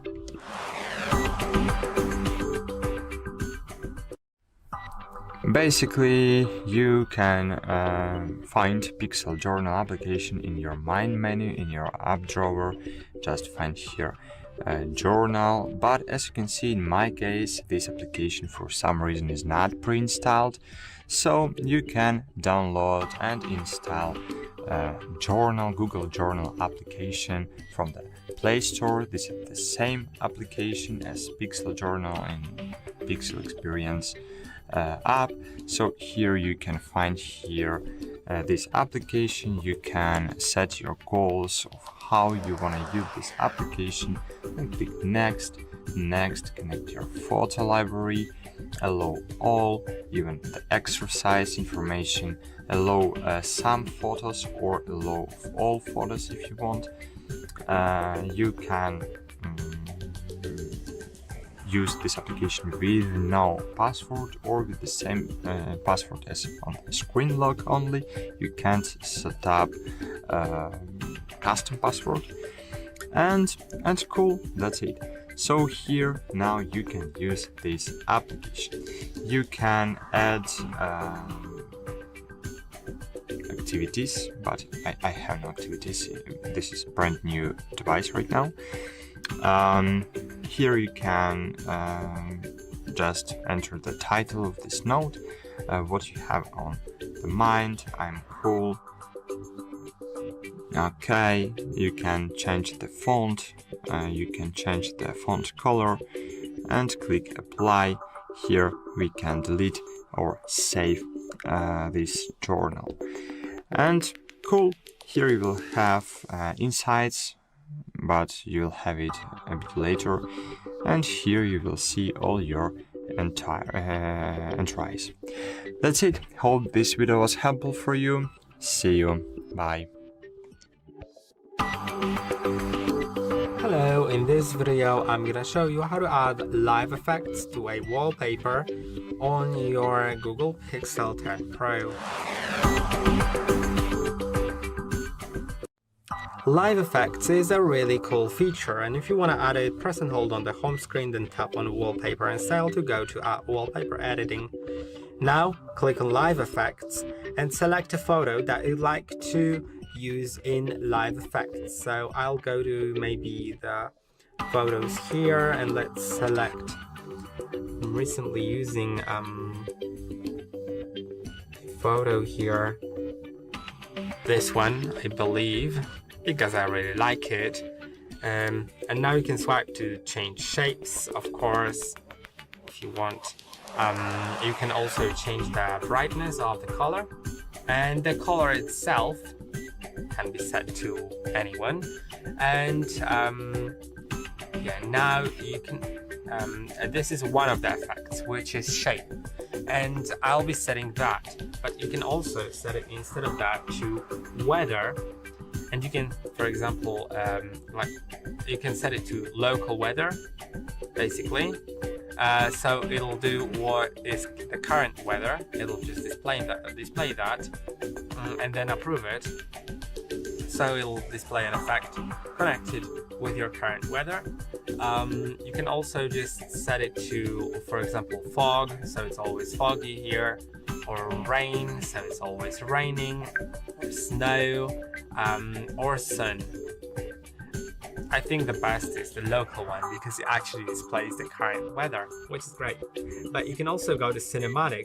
I'll download the 3D motion effect, and I'll get back to you shortly when it's downloaded. Okay, now the 3D effect is added. So as you can see, this is how it works. It is sort of moving. I'm not really sure. I haven't tested this method, this effect, so I'm not really sure whether it's gonna display it like moving automatically or whether it adjusts to my movement of the phone. So maybe I'll try to apply it. Then we'll see how it works. Although later I'm gonna switch back to the frame one because I think it's really cool. Now you just need to click on next and apply it. You can apply it to either lock screen or home screen or both. And now as you can see, yeah, it works with my movement of the phone. So as I move the phone, the image on the phone moves. Now if I switch it to the live effect of wonder if I can just switch it. Yeah, I can go to effects if I already have the wallpaper, so that's great. I'm gonna switch it to this one as I want it, and now you can see I need to click on next and apply it to. I need to apply it to both lock screen and home screen. But now you'll see that on my lock screen, look, it looks like this. Now if I unlock it, it's not very well visible with a screen lock, but I'm gonna set up a fingerprint and I'll show you. Okay, now I have set up the fingerprint and I'm gonna show you how the effect looks so we can see the frame. And if I unlock it, that frame extends and switches to that main photo. So it's that smooth animation that I really like and appreciated. I hope that this video was helpful. Don't forget to like and subscribe, and I'll see you in the next one. Hello and welcome back to HardReset.Info. In this video, I will show you how to fix your auto brightness not working on the Google Pixel 10 Pro. Let's begin!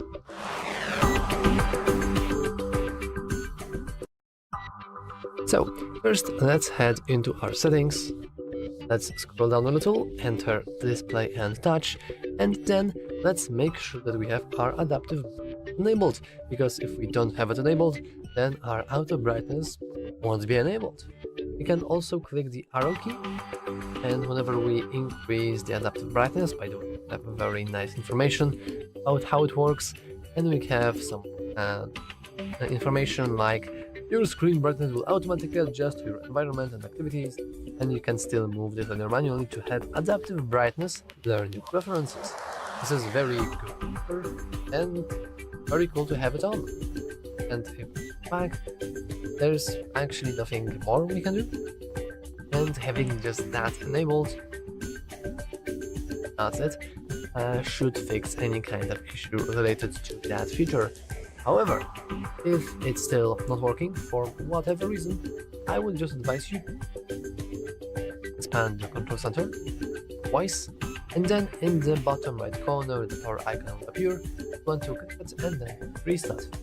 I know that this may seem kind of silly, but whenever you restart your device, you're not only restarting the software, but hardware as well, including the sensors responsible for getting the light info, so you don't know how much inside the basement you are, or in our seriousness, it knows the light levels around you, and then it feeds that information to the auto brightness feature. And yeah, to be honest, that's all for this video. If you found it useful, make sure to leave a like, subscribe, as always. Watching. Hello and welcome back to HardReset.Info. In this video, I will show you how to fix Ghost Touch problem on Google Pixel 10 Pro. Let's begin.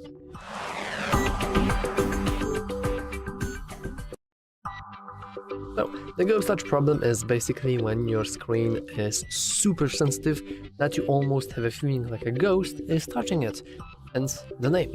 How can we possibly fix that? Well, there are a couple of ways to do that. First of all, let's head into settings, display and touch, let's scroll down until we see touch, and now we can go into touch sensitivity, and we want to make sure that we have increased sensitivity disabled. With that, our sensitivity won't be high, meaning that our phone will not be as sensitive to any kind of touches. I would advise you to tap touch on, but technically you can disable it, and if it will see the improvement, you can keep it disabled, but from my experience I find it useful. However, what if your issue is still persisting? Well, luckily for us, we can go back, we can now enter touch diagnostics, and you will notice a very nice, frequent, unintentional touches. Well, that seems like exactly what we're looking for. So, click that, and this will basically get us into the touch diagnostics, so we can simply test touch hardware. Now, it's very important to note that we don't want to click anything currently.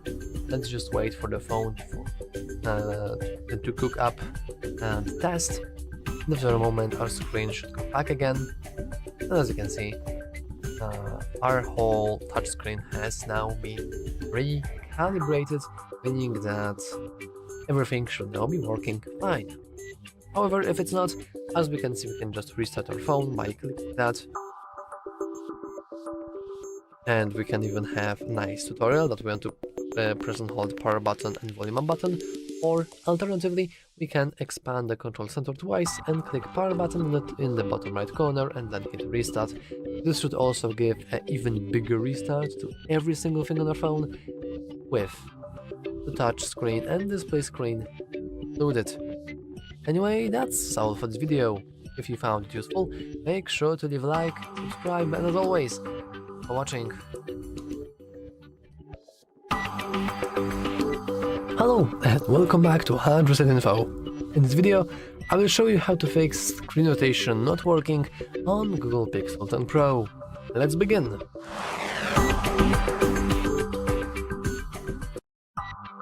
So, first let's simply check if you have our screen rotation enabled. We can do that by expanding our control center twice, and here we should see this little arrow icon. If you can't see it, you want to press the pencil icon, and you want to simply locate it inside the display. It's called auto rotate, and you want to simply move here.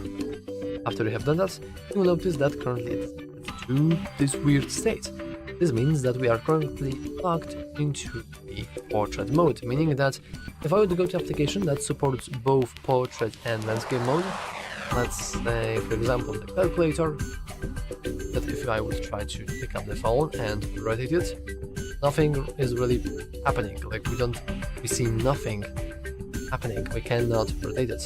This means that we have to expand the control center once again, and then click the rotate button. You can see it is indeed auto rotate, and now with that being enabled, we can rotate our device, but it's very important to note that not every application supports both modes. I think the best example is probably Facebook, which is engineered in a way so you can easily scroll it via your fingers while we are not logged in, but as you can see, we cannot really rotate it into the portrait mode even though we have auto rotation enabled, and this is because not every application supports modes.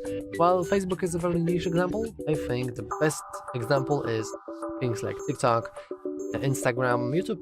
It works full screen mode. Oh, sorry about that. But I think like the best examples are games with, for example, Clash Royale being able to only work inside in the landscape portrait mode, and other games like Call of Duty or Genshin Impact or whatever else will only work inside the portrait mode. No, sorry, landscape. I keep mixing them up. So, with simple enabling and disabling this feature, you should have it fixed. However, if it's not working, I would also advise you and the control button twice, but this time let's click the power icon in the bottom corner, and now we can simply hit restart. And I know that this may seem kind of silly, but restarting your device actually helps. This is because you're not only restarting your software, but every single bit of hardware, including gyroscopes, which, of course, as you can probably guess, are responsible for the screen rotation feature. And to be honest, that's all for this video. If you found it useful, make sure to leave a like, subscribe. As always, thanks for watching. Hello, in this video I'm going to show you how to take better photos on Google Pixel 10 Pro. Alright, so let's open up our camera app and let's discuss a few things that are worth enabling. So, for example, when you're using the photo mode, it's always good to click right in here into the 50 megapixels on the top left corner. And now it opens up the Pro mode, and in here it's always good to select the 50 megapixels. Thanks to that, the quality of our picture will be the highest, and it will work in the best way. We cannot go higher than that. That's the best thing. Alright. Also, the lens selection allows you to, when it's set manually, it replaces the default zoom toggle with a control that allows you to explicitly pick which lens is being used. If you want, you can enable it, but actually for taking the photo, it's not that important. Alright, so I'll keep it to the auto.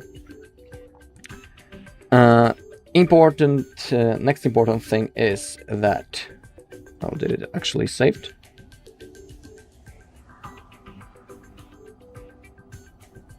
Okay, we still have that grid.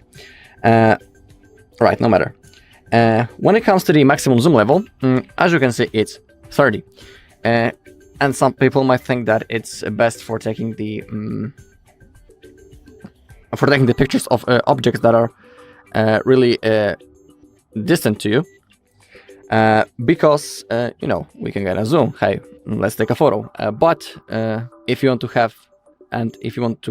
have the quality of your photo, you should zoom with your feet. What I mean, it's always good and better to move physically closer to the object that you want to take a picture of, instead of using the digital zoom, because when you zoom higher and higher, the quality of the photo will be simply worse, and the photo might look bad. So what I recommend is using 1x zoom or the 2x zoom, and move physically closer to the object that you want to take a picture of. It's the best option for making a photo.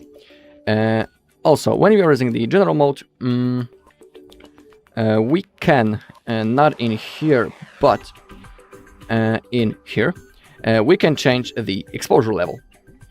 This bar appeared, and we can adjust now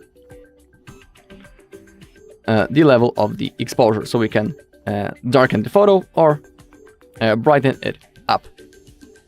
You will also see informations right in here on this tab bar and you'll see the values, for example, for the shutter speed, the autofocus, the wide and ISO.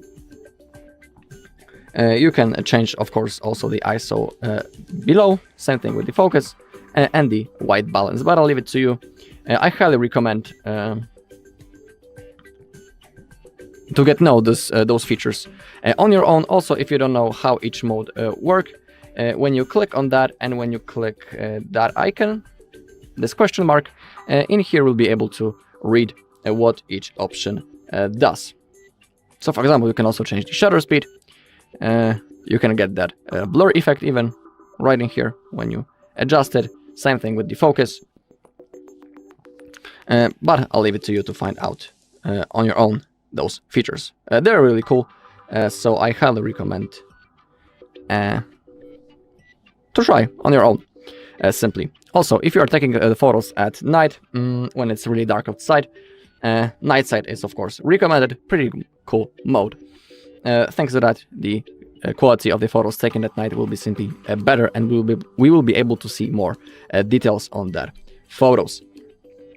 Alright, next thing that I wanted to show you, it's not the Add Me, which is also a pretty cool feature, but let's open up general settings right in here.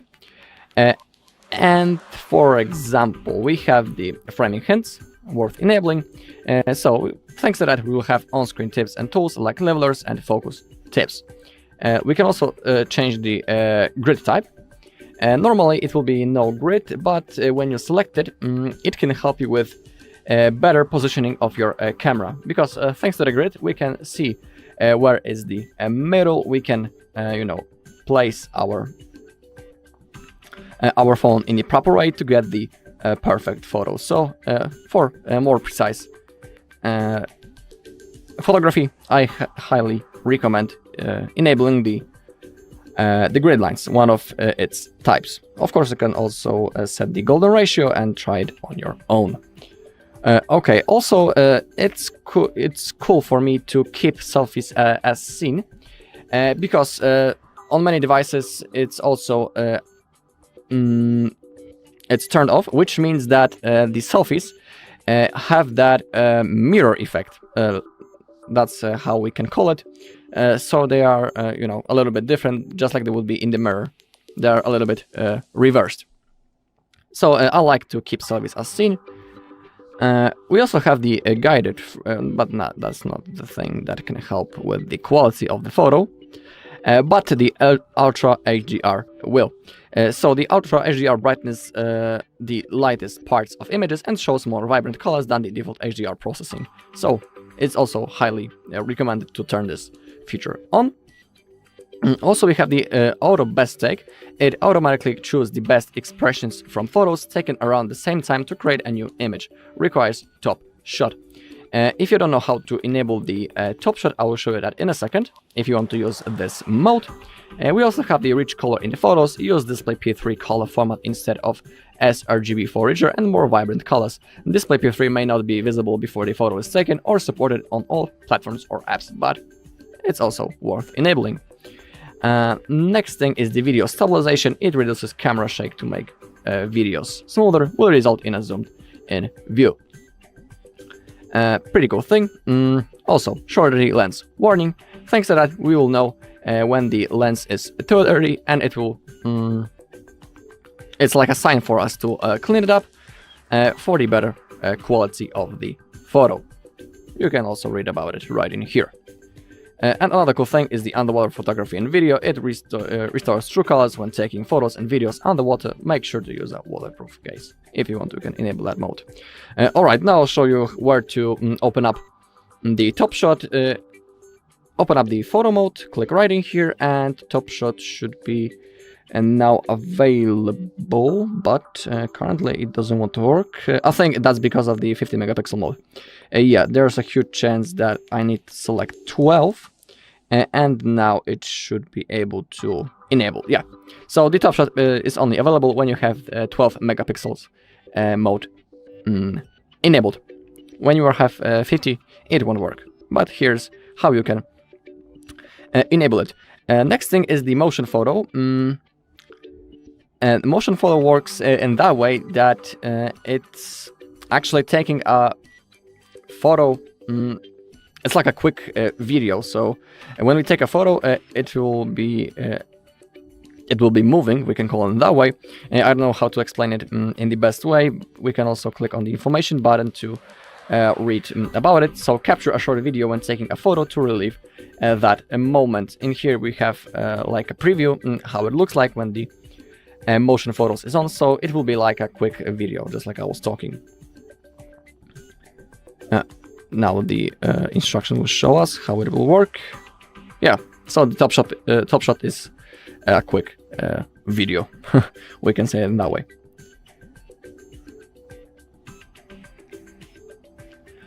Alright, and that's all in this video. Thank you all for watching. If you found this video helpful, please leave a like, comment and subscribe. Welcome, in front of me is Google Pixel 10 Pro, and in this video I will show you what to do if you forgot the PIN code to your device.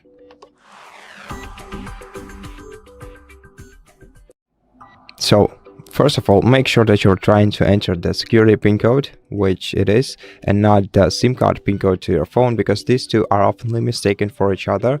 So try to enter your security PIN code, and in case you don't succeed and there is no chance that you can remember it, then in such case you're gonna have to reach out to Google customer support service, tell them about your issue, and if they ask you about it, provide them with the proof of the ownership of your smartphone, for example by showing them a receipt from the store where you bought it, and then they will most probably be able to let you regain access to your smartphone without removing any data from your device. If this option is unavailable for you, you can perform a factory reset operation on your phone. And to perform a factory reset operation, you're gonna have to either do it remotely or locally. To do it remotely, use any other device that you have. Open the Google Chrome basically open a web browser on it, then go to the search engine and search for the Find Hub website. And once you find the Find Hub website, open it. Now you sign into your Google account on this device, then go to your Google Pixel 10 Pro, and if it's not the same device as in my case, if it's not the Google Pixel 10 Pro where I'm opening this application, you'll be able to see the factory reset operation here on the settings list. For example, let's select a different device, and let's go to settings, and as you can see, here is the option to factory reset. So that's what we're looking for. If you if you enter this on any other device than this phone, you'll be able to perform factory reset operation of your Google Pixel 10 Pro remotely, and once your device is fully reset, you'll be able to set it up once again as a new device, and then use it once again. So basically regain access to your phone once all the data is erased from it. Now the second option of performing the hard reset operation is by entering recovery mode and performing factory operation through the recovery mode. If you don't know how to do that, we have an entire video on our channel that explains everything step by step. So if you're interested, go ahead and check that video out. And now let me tell you what you can do in case you do remember your PIN code, you do remember the PIN code that you entered the last time when you accessed your device, but your phone simply doesn't accept it. So in such case, what you're gonna have to do is enter the safe mode on your device where there are no third-party applications that may affect the way that your lock screen behaves. And your phone is simply less laggy there, so it's a great option to check your PIN code. So what you have to do is press the power button and volume up keys at the same time, then hold down the power off option and click OK, and wait until your device is restarted in the safe mode. And once your device restarts into the safe mode, you will see this safe mode indicator in the bottom left corner of your screen. And now if you enter your PIN code here, you'll get access to your device without a problem, if it's the right PIN code. Now, what you're gonna have to do to restore access to your device is go to the settings, then scroll down to security and privacy section, select device unlock, then select screen lock, enter your PIN code once again, and then select none. Click delete. And now just restart your phone by pressing the power button and the volume up key at the same time. Select restart, and once your device restarts, you'll be fully able to use your device once again, just like you did before. And that's it. Thank you for watching this video. If you liked it, consider subscribing to our channel, leave us a like in the comment below, and I'll see you in the next one. Hello, in this video I'm going to show you the best settings for gaming on Google Pixel 10 Pro. Okay, so let's begin. It's always worth opening up the settings, and when we scroll down, let's find the display and touch, and as we scroll down in the bottom, let's make sure that we have the smooth display mode enabled. Thanks to that, the refresh rate will be up to 120 Hz, but only for some content. Of course, remember that in the game, there's a huge chance that the game is locked on some certain level of the FPS. So let's say it's 90 and it's impossible to get above that level. We won't be able to get higher than 90. Of course, everything depends on the game that you are playing. Okay, also for our comfort, and when we are playing, it's always good to disable the auto rotate screen, because let's say that we are, waving our hands during the gameplay, and there's a chance that the screen will rotate and it will distract us and destroy our gameplay. So I prefer to turn it off. And now also we can type in here in the settings bar game and game dashboard. Let's enable it. Now, thanks to that, we'll be able to open up the game menu in our game. Okay, I also recommend you to open up the recent apps, and if you have a lot of them opened in the background, it's good to simply turn them off, because they're only taking our RAM, and because of that, our device might work a little bit slower, and we won't get the max FPS. And that's the thing that we want to get, the maximum performance.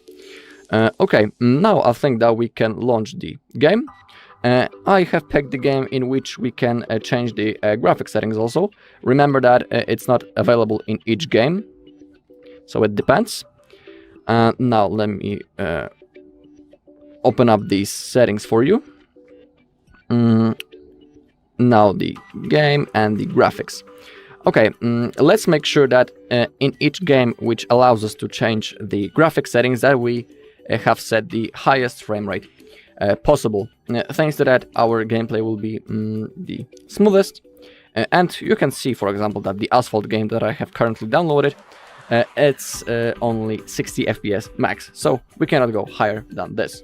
Also, when you want to have the stable FPS, you should select the advanced settings into the lowest values. But of course, everything depends on what you want to achieve. If you want to have the best graphics, simply max out those settings. But remember that frame rate should be always also maxed out, the highest value. Okay, now let's open up the game dashboard that I was talking before. To open it up, we need to slide to the upside, and in here we have that icon. Let me only change the brightness because it's too bright. Okay, and in here, for example, we can enable this screenshot shortcut. Thanks to that, we'll be able to quickly take the screenshot during our gameplay. Same thing is with the recording, when we want to catch the best moments from your gameplay. For people who like to monitor the FPS level, you can enable it right in here. Now the frame counter is on. And also, a cool thing is enabling Do Not Disturb mode. Thanks to that, to the DND, the notifications and the calls will be blocked. They won't pop out on our screen, and they won't distract us. So it's a pretty cool thing for me, worth enabling. Some of the games allows to enable the optimization mode. For this mode, unfortunately, it's not available. You just need to try for your own in your game that you are currently playing. Can you open up the optimization mode? If you have that possibility, I highly recommend opening it up and maxing out the performance.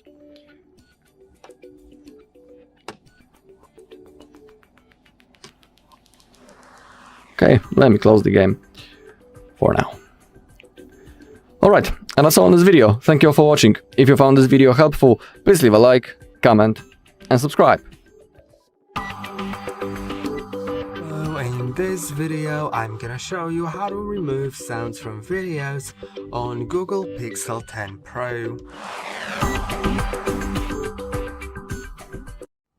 So what it means is that you can remove different sounds, like for example you've recorded several people talking and you can change the volume of each person, even if it was recorded with your one built-in microphone on the phone. Also, you can cut out the noise, cut out the wind, cut out the crowd in the background. So there's a lot of things that you can do, and I'll try to demonstrate that. Of course, I won't be able to demonstrate all different environments, so I'll just start recording a standard video, you know, just normal one, and I'm gonna start talking, then I'm gonna make some noise, and we'll see how it cuts out. So now I'm speaking, and I'm making some noise right now by tapping on the desk. Now I'm gonna do something else, and I'm still talking, so we'll see how it cuts out everything while I'm talking. Now I'll try maybe doing some other stuff with the microphones, and now we'll see. So okay, now let's play the video. Let's see how it went. I'm making some noise right now by tapping on the desk. Now I'm gonna do. Okay, now if we want to cut it out, let's go to edit, and now we have the video, and we should select audio eraser. Now it requires us to install more editing tools, so let's do it. It is like 40 megabytes, so it should go pretty quickly. I'll just wait until it's done and I'll get back to you, because even though it should go pretty quickly, in my case it always takes a moment, so I'll get back. Okay, I think it is installed. Yeah, let's click on OK. Now it is identifying sounds. Let's see if it identifies everything correctly. Now we have speech, noise, and music. I don't have any music. It's music that you hear. It's not played on any speakers. It's added in post-production. So let's see what the music here is. Okay, it was just like a random thing. So yeah, that was that's just inadequate. But yeah, we have the speech. Let's see. So now I'm speaking, and if I go to noise, for example, and if I lower its volume, let's lower it to -100. Often if you set it to -100, it's gonna sound a little distorted, so I recommend setting it to maybe something around like -80, -70, depending on how much you want to cut it out. I'm making some noise right now by tapping on the desk. So as you can see, it's cut out. Of course, -100 makes some distortion, but if I make it, I'm gonna do something else, and I'm still talking. So we'll see how it cuts out everything while I'm talking. Now I'll try maybe doing some other tap with the microphones. Yeah, so those taps on the microphone were recognized as music, so I can't really lower the volume of it because for some reason it recognized it wrong, and you know it did.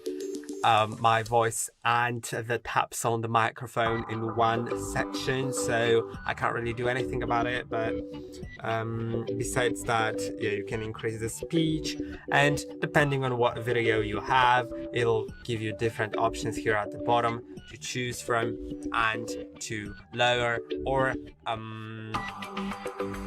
lower the volume or make it louder. And now I'm gonna click on done, and I'm gonna save that copy, and that will be about it. I hope that the video was helpful. Don't forget to like and subscribe, and I'll see you in the next one. Hello and welcome back to HardReset.Info. In this video, I will show you how to fix your Bluetooth not connecting to Google Pixel 10 Pro. Let's begin!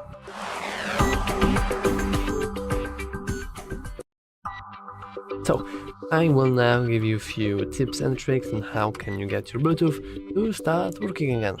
As you can see, we are connected to JLab headphones. I have them right here. So, how could we possibly troubleshoot our issue with Bluetooth? Well, the easiest way is to simply restart the Bluetooth itself. Let's enable it. Let's disable it. Let's give it a couple of seconds. And now let's enable it again. As you can see, we are immediately connecting and everything is working. But what if it didn't help you? Because let's be honest, you probably tried it already. Oh, we can press and hold onto our Bluetooth icon. We are now inside every single Bluetooth setting, and now we can enter the cogwheel, and we can simply go and forget our device. Let's forget the device. And now our phone will basically behave like we have never ever connected that device in the very first place. Now with the device disconnected, we can also try to just disable the Bluetooth and enable it again.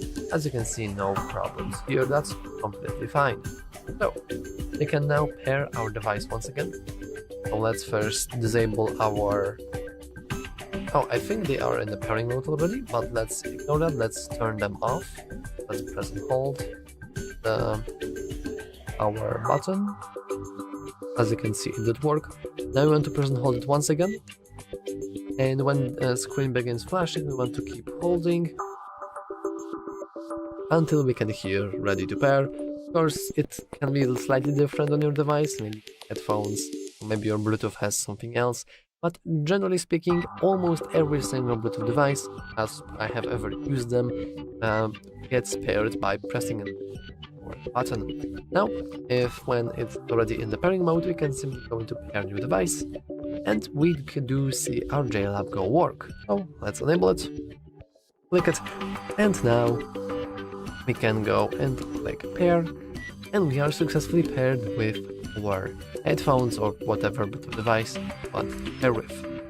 And if you still have some issues with the Bluetooth itself, you can always check two things. Well, actually you can only check one, you can do the other. So let's enter the settings, let's scroll all the way down, go into device health and support, and we can go into every pair, but technically this is very hard thing, mostly because you are now using your warranty. Technically I wouldn't advise it. Instead, you want to just check for system right here and into software updates. If there are some new updates, you probably want to download them because, well, maybe they have fixed some issues, especially with Bluetooth, also Bluetooth. But as a last resort option, you can just go to an expanded version of the control center, and you can press the power icon and simply hit restart. It may take a while, but it will restart every single phone, including the Bluetooth as well, working once again. And anyway, that's all for this video. If you found it useful, make sure to give a like, subscribe, as always, watching. Hello and welcome back to HardReset.Info. In this video, I will show you how to fix your fast charging not working on your Google Pixel 10 Pro. Let's begin.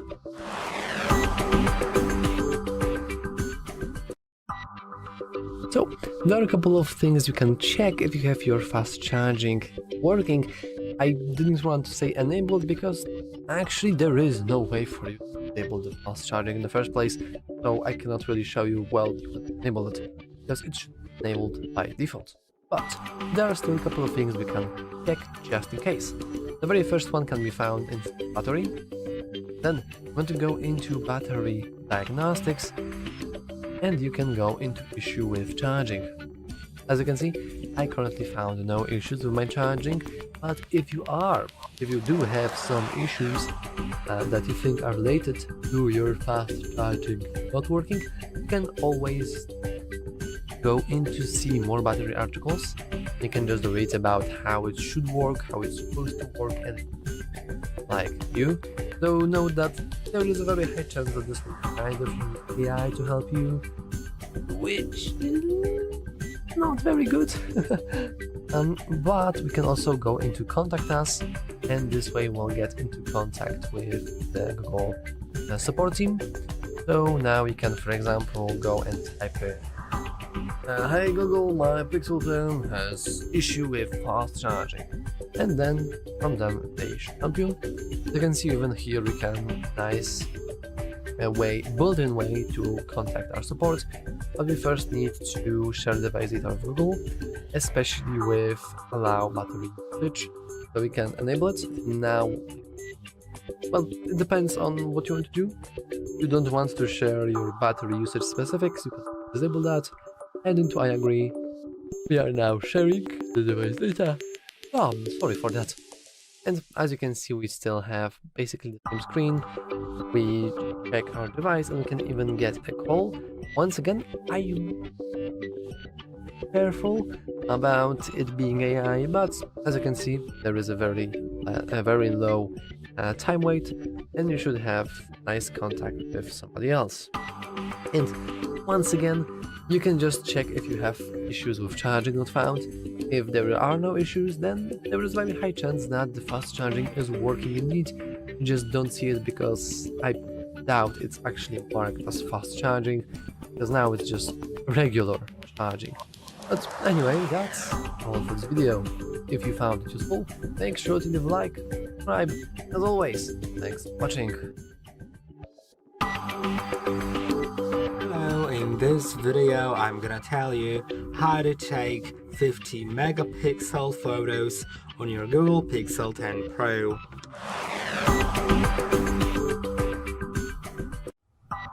Okay, so in order to take 50 megapixel photos, you'll need to go to the camera app, then go to photo mode, of course, and now click on this little square in the top left corner, and you can set it to 12 megapixels or 50 megapixels. Now remember, 50 megapixels may seem great and stuff and everything, but and of course it is, because after taking the photo you can zoom in pretty close without losing the quality.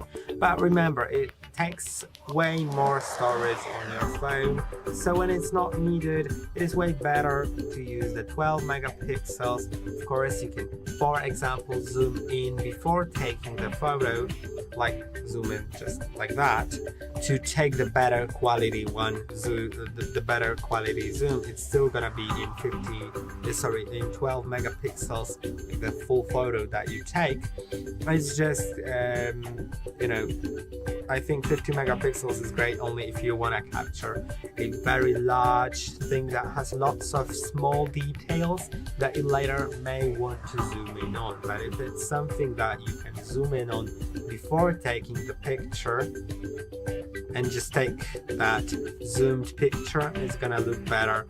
I mean, it's gonna look the same. It's gonna take less storage if you choose the 12 megapixel option. And I hope that this video was helpful. Don't forget to like and subscribe, and I'll see you in the next one.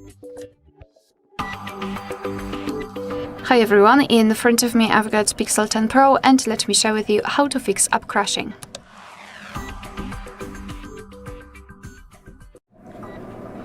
Alright, so let's pretend I've got a lot of different problems with my Google Chrome. So what I highly recommend to do is to tap on your app and hold it. and then go to app info. So we will immediately open this app section and we've got different categories of actions which we can take. The first of all, I highly recommend to force stop it. So just tap on force stop and confirm it with OK, because usually if it is opened in the background, even though you cannot see it, it will interfere and you will not be able to use it. So after force stop, go to storage and cache. And here we've got this cache section. So just tap on clear cache, your device will immediately remove it. Basically, cache are junk files which are saved by your device, but not only they are not necessary for the proper usage of the app, but they also might interfere, and probably that's why you cannot really open your app. After that, you can try to open the app again, and hopefully it worked.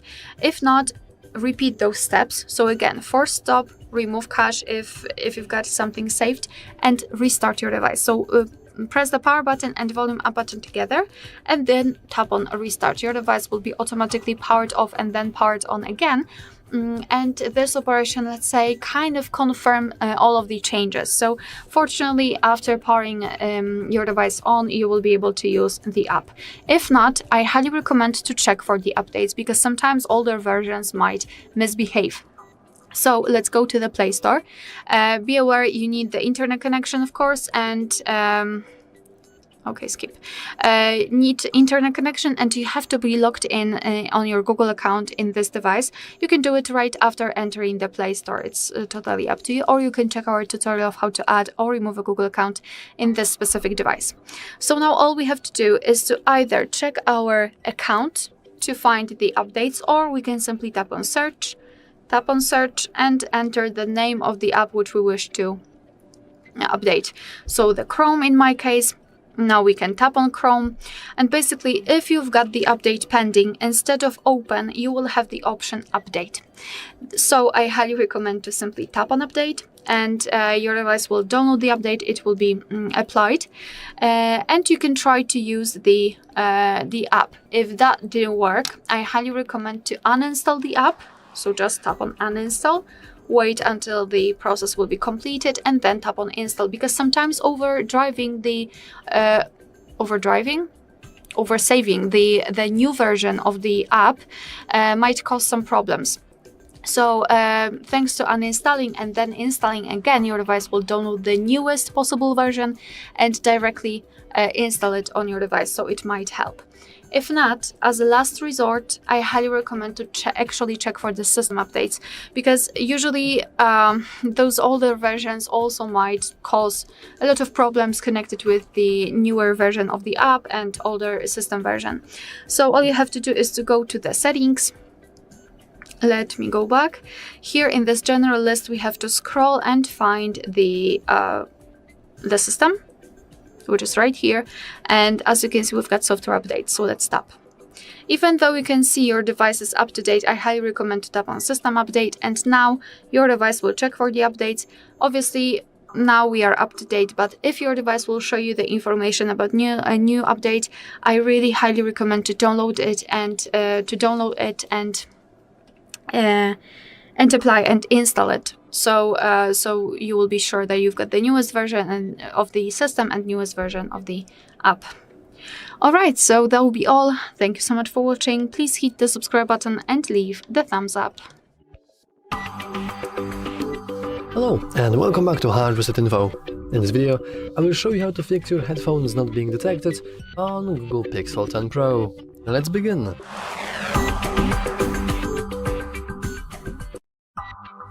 So, as you can see, I have my headphones right here and my Pixel 10 Pro right here. So let's try to troubleshoot the headphones not being detected. First of all, we can simply disable the Bluetooth, give it a couple of seconds to reset, to refresh, and then enable it once again. Now you'll notice that I did automatically connect to my headphones, but actually I need my headphones to be on in order for this to happen. You'll notice that if I will press the power button and I will turn my headphones off, as you can see, I immediately disconnected, and if I will also restart the Bluetooth, you will see that nothing is happening, and this is because even though we are paired, we are saved, we cannot really connect to a device that is not turned on. So you want to locate the turn on button. Usually it's also the pause button, especially on some headphones. You want to just press and hold it,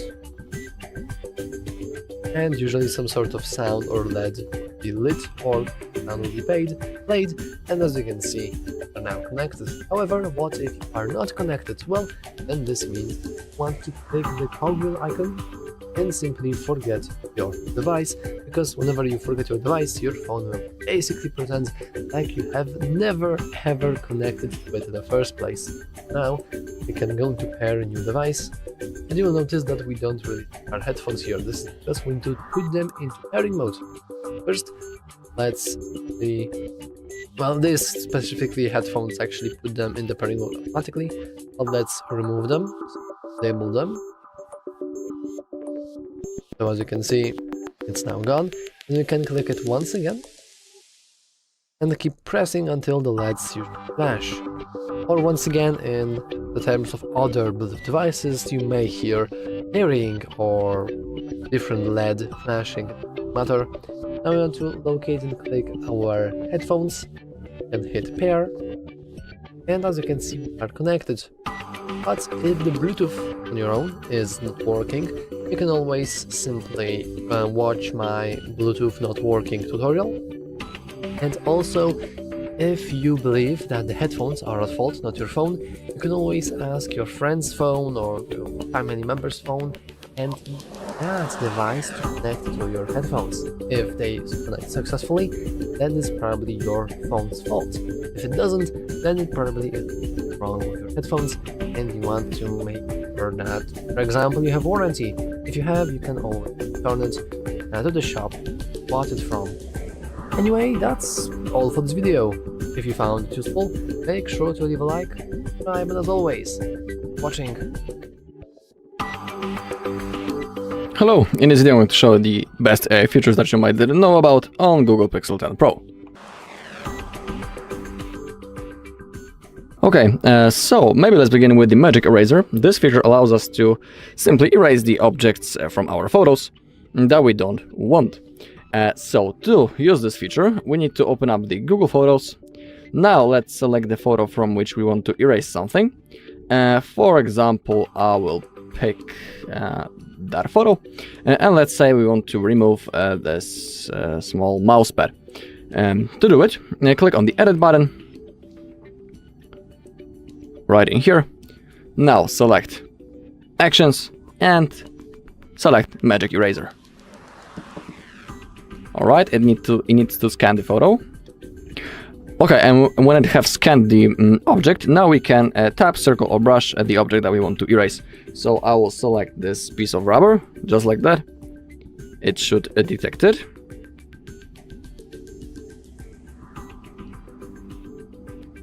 Alright, and now we can click on Erase. Let's wait a few seconds. And as you can see, it has been perfectly removed. It doesn't... there is no anything left after it, no, not even shadows or anything like that. It was perfectly cut. So to save, to save the photo, click on the top right corner, and you will be able to save it. In my case, I have misclicked and I discarded the changes. But now you know how to use this feature. We can also even erase. We have the Magic Eraser for videos. And let me show you that. Let's pick the video that we want. Click on the edit, and in here we also have the audio eraser. In my case, there's a chance that it won't identify anything, just like that. But this mode is made for videos when on which we have some other sound. And what I mean, it's the traffic, for example, the wind, other people talking in the background. Maybe some echo, if there is any. Magic Eraser will allow you to erase those sounds. You know how to enable it right now. Alright. Now, another cool thing is what I wanted to show you. Oh, yeah, I know. Is possibility to add a music into our recordings. To do it, let's open up the recorder app, and in here you can already see that I have some AI music. Let's select the recording that we want to enhance, click on those 3 dots, and now click on create music. In here we have those 6 beats and vibes that we can select. We can also click on your vibes and we can create a new one. I'll use one of the ones that we have right in here. Let's, for example, select the dance party, click on next, and first it needs to analyze the audio. So I'll see you once the loading screen is finished.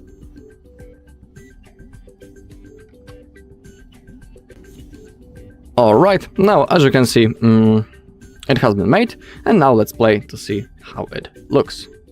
So, as you can hear me now, it's detecting my voice and registering it properly, and now within a few seconds we will transfer and make this recording into a music, so I will... Alright, you can hear that the beat is hearable in the background. It works pretty nice. If you want to save it, click on save on the top right corner, and now it has been saved in our other recordings. Pretty cool thing. We can see the AI music below, so we won't select other recording by a mistake. We can simply see which one is with the music. Pretty cool thing, and I highly recommend you to try it on your own. Okay. Next thing that I want to show you are the tasks and possibilities with the Gemini. Gemini is our assistant, and we can use him for our advantage. And he can do even things for us. We don't need to do certain things manually. We can simply ask the AI, give him a task, and he will do it for us. I'll show you a few examples. So, as a first thing, I'll show you how we can remotely set an alarm. Let's say we don't want to do it manually. We can simply tell AI to do it. So let's say we need to do I don't know, groceries tomorrow at 3 p.m. And let's tell AI to save an alarm for us. Set an alarm at 3 p.m. and name it do the groceries. Okay, let's wait. Set an alarm for 3 p.m. named do the groceries. Alright, due to AI, it has been set. You can see that it works perfectly. Now I'll show you the clock, and you can see that do the groceries 3 p.m. tomorrow. Alarm is enabled, and it has been successfully set. Pretty cool thing, and I highly recommend you to try it on your own. Of course, that's not the only thing that we can do. Now let's try. Let's say that we are hungry, and we want to eat, I don't know, some Italian food, and we want to know where is the nearest restaurant. So let's give AI a question. Where is it the nearest Italian restaurant? I am hungry. Where is the nearest Italian restaurant? Okay, it's called. Italian restaurant to you is Ristorante Rucola, located at Luga 31.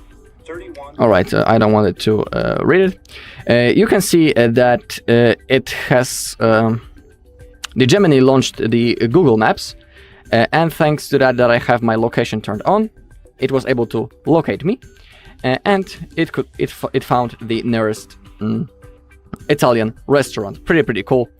We have the address, the ratings. We have also others, and we can open it up in the map, for example.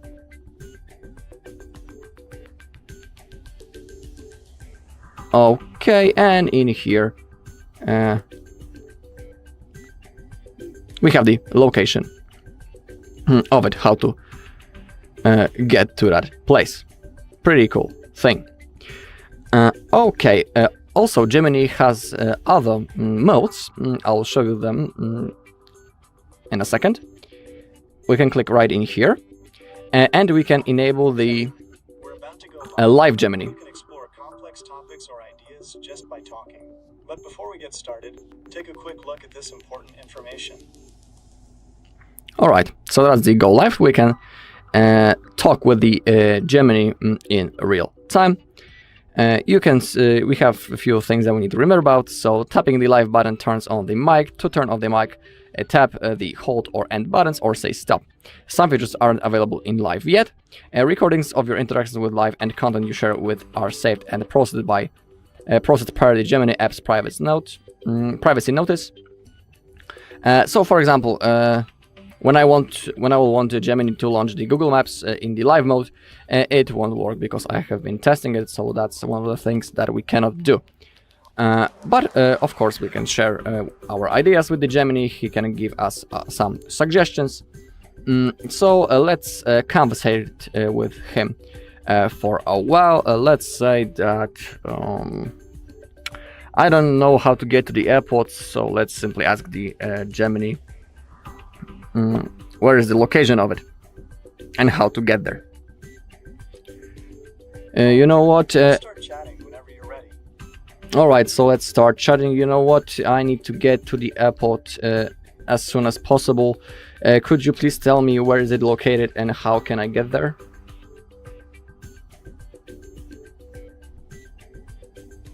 Okay, I've found the Krakow airport. I'm now getting directions for you. The Krakow airport, officially called Międzynarodowy Port Lotniczy im. Jana Pawła II Krakow Police is 11.6 kilometers away, and it will take about 23 minutes to get there by car via Balicka. What about other methods to get there? For example, a bus?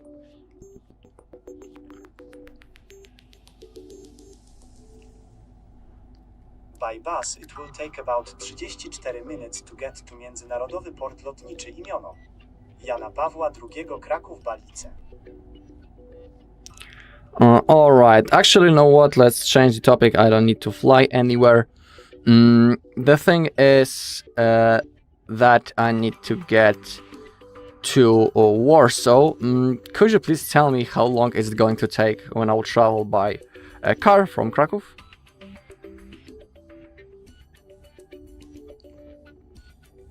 Traveling by car from Krakow to Warsaw will take approximately 3 hours and 10 minutes. And what road should I take? The fastest one, I mean. The fastest route from Krakow to Warsaw is via the S7 highway.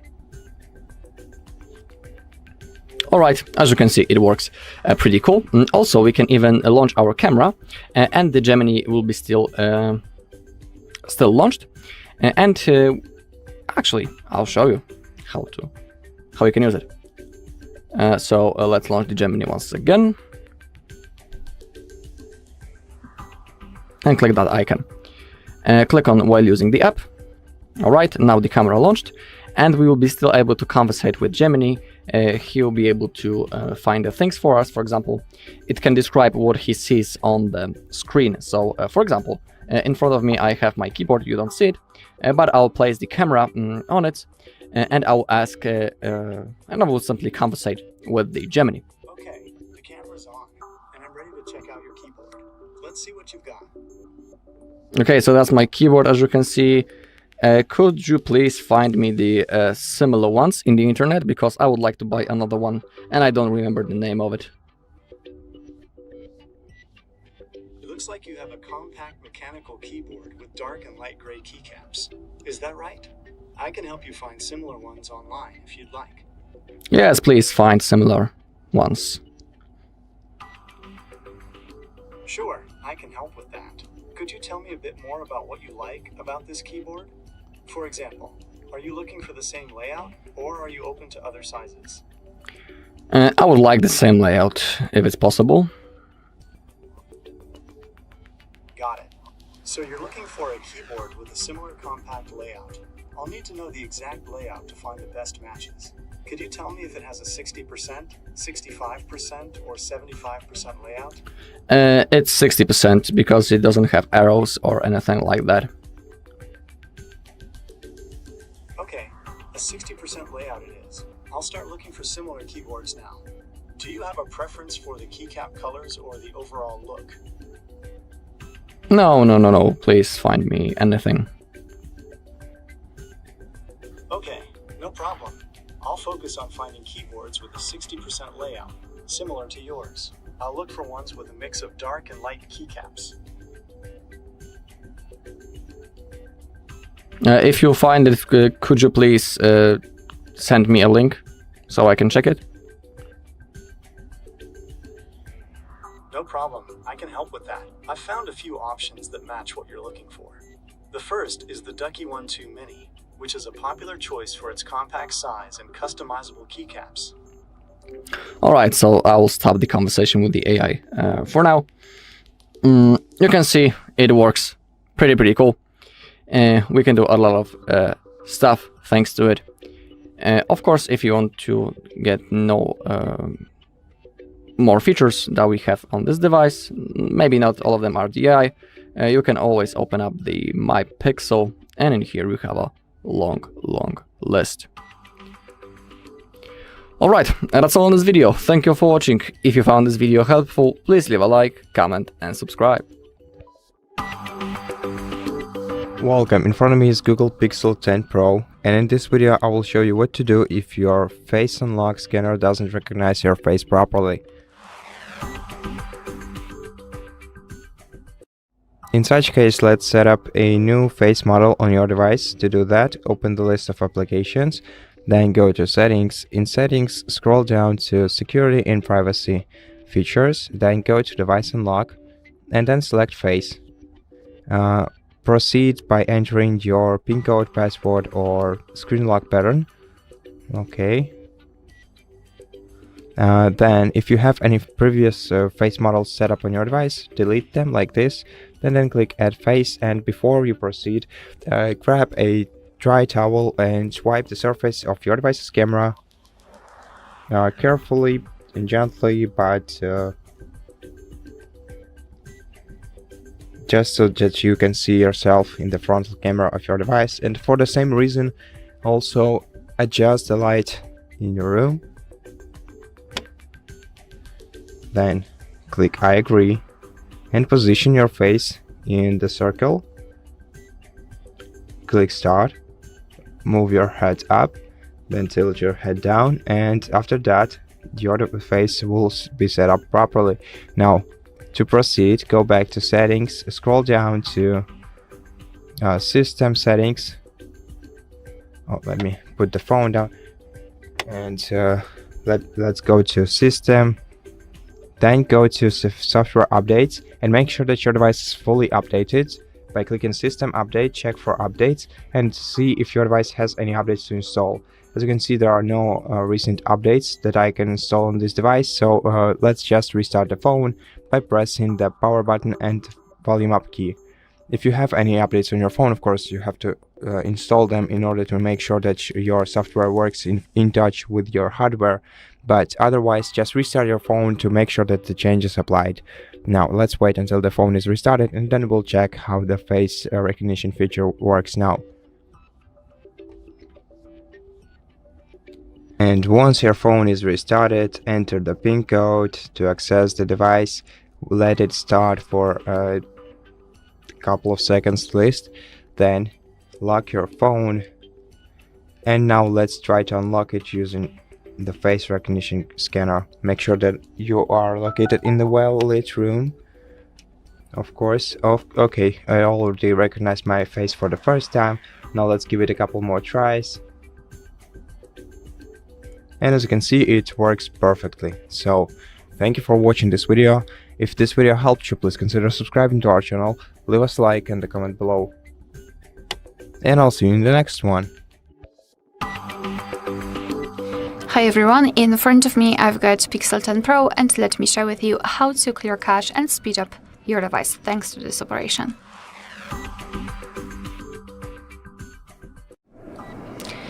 So let's begin with opening the settings, and here in this general list we have to scroll and find the apps. They should be almost at the top of the list, so let's tap on it.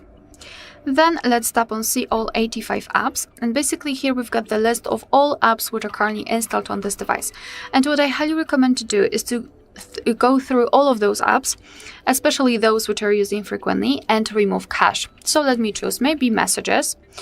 So simply tap on the specific app and then go to storage and cache. And as you can see here we've got a separate cache section, and basically cache are junk files which are saved by your device, but they are not necessary for the usage of the app. In fact, they can actually interfere. So it's a good idea to remove them from time to time, because as you can see they are occupying some memory, and by removing it you can release it. So all you have to do is to tap on clear cache, and as you can see your device will immediately remove it, thanks to which you can release some memory. I do not recommend tapping on clear storage unless you wish to remove everything from this specific app. And as I said, I highly recommend to go through all of those apps and try to remove cache, which will save some space, some memory. And after that, after removing cache, I highly recommend to soft reset your device or actually restart it. So all you have to do is to press power button and volume up button once, like that, and then tap on restart. After that your device will be automatically powered off and then powered on again, and basically this operation intends to, let's say, save all of the changes you've made by removing cache. Alright, so that will be all. Thank you so much for watching. Please hit the subscribe button and leave the thumbs up. Hi everyone, in front of me I've got Pixel 10 Pro, and let me share with you how to use secret codes on this device.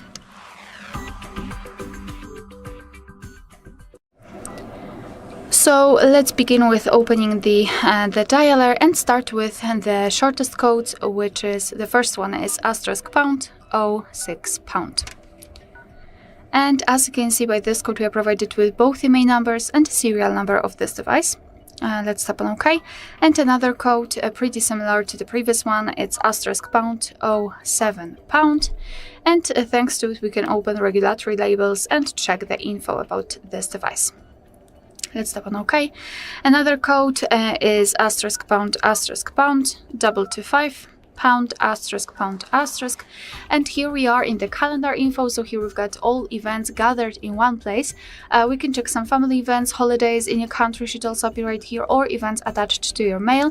And unfortunately we do not have any kind of details about those events. Here we can check the overall number of specific events. Another code is *##426###. And here we are in the diagnostics, so we can check the server, host port, temp connected. After tapping on events, here we've got some further details. We can also show advanced view. Just tap on the three dots icon, tap on advanced view, tap on the status, and here we've got much more information. So for example, the heartbeat, last ping, or HB algorithm. Let's go back, and the last code should open the phone information. It is *##4636###. And here we are in the testing mode, so we can check the phone information. We can start with this one. Here we've got two different email numbers, that's why it is divided into phone 0 and phone 1. Here we've got device details, data network, satellite, EMS. So we can check different information, usage statistics, and here we've got the list of the apps which are currently installed on this device, and here we can check the info just like the last time use or usage time, the overall usage time, and Wi-Fi information. We've got API configuration and the status. Here we can refresh the stats and check the info about our Wi-Fi. So for example, the SSID or network ID. We can also run ping tests here. And let me go back. Basically I will not enter it again. Under it we had also the phone information, which is the same as the one at the top. Alright, so that will be all. Thank you so much for watching. Please hit the subscribe button and leave the thumbs up. Hello and welcome back to HardReset.Info. In this video I will show you how to improve battery life on Google Pixel 10 Pro. Let's begin!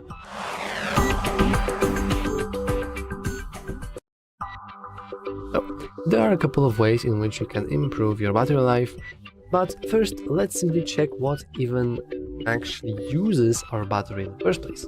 Luckily for us, can easily do that by heading into settings, battery, and then going into battery usage. Now we will notice that by apps, we barely actually get any info, like so any 3% of system apps and intelligence, it doesn't really mean anything. So instead, let's switch view by apps into view by systems, and now everything becomes clear. The most battery is actually used by the screen itself, and then we have our CPU. Until then, we also have mobile network, Wi-Fi, and technically GPS and camera, but let's be honest, it's not really much, especially with GPS being very optimized and not being run all the time. But same thing cannot be said about mobile network and Wi-Fi, so we can actually start with those. And that's very simple. If you are connected to Wi-Fi, just disconnect from your mobile network. That's all. Like, seriously. I can't really get into more specifics. Technically, you could just live without internet, but obviously you can do that because we're living in the 21st century.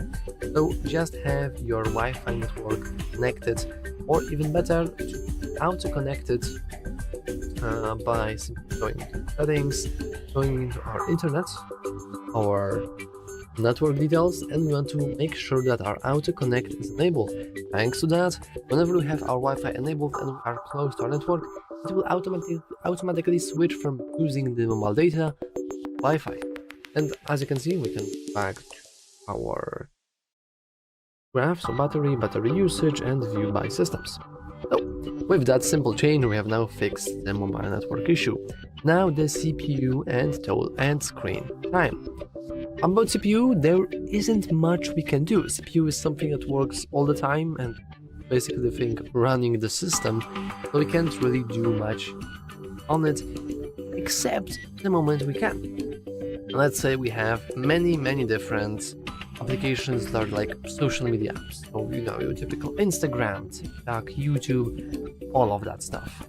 And these applications need Wi-Fi access, and when they have Wi-Fi access, they keep refreshing their information. So they are always refreshing for new content, and they always want to send you some nice notification, because hey, if you click the notification, you can enter the app and you can watch ads and generate the money. And that's great and all, but we don't want the applications are running in the background. So what can we do about that?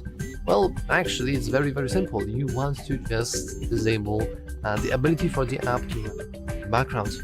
And luckily for us, we can. That's surprisingly pretty easy. Let's scroll in settings and apps. Now, let's see all 82 apps. And as you can see, we don't really have any kind of social media app. I will just simply download one.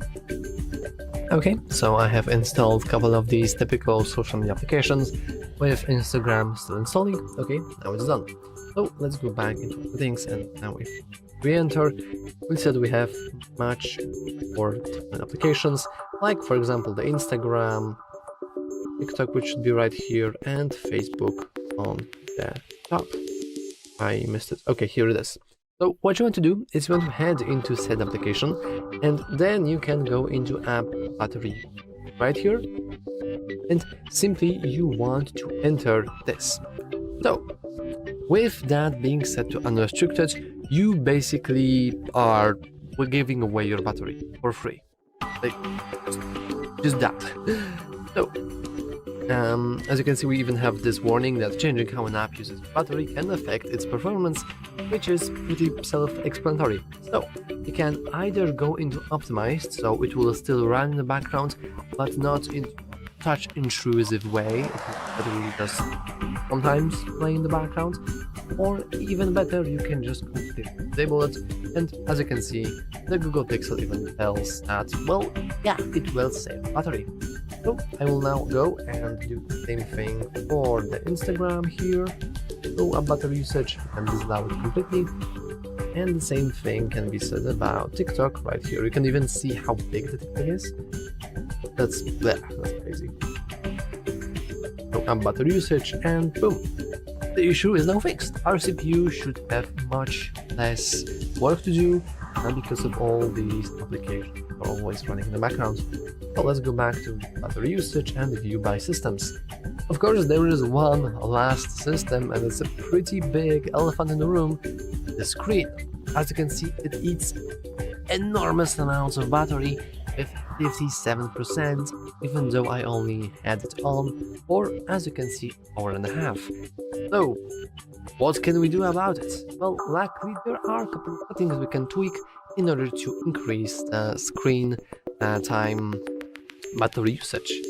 Did I say increase? I meant decrease. Instead, let's just leave that and let's head into touch, and here we want to change a couple of things.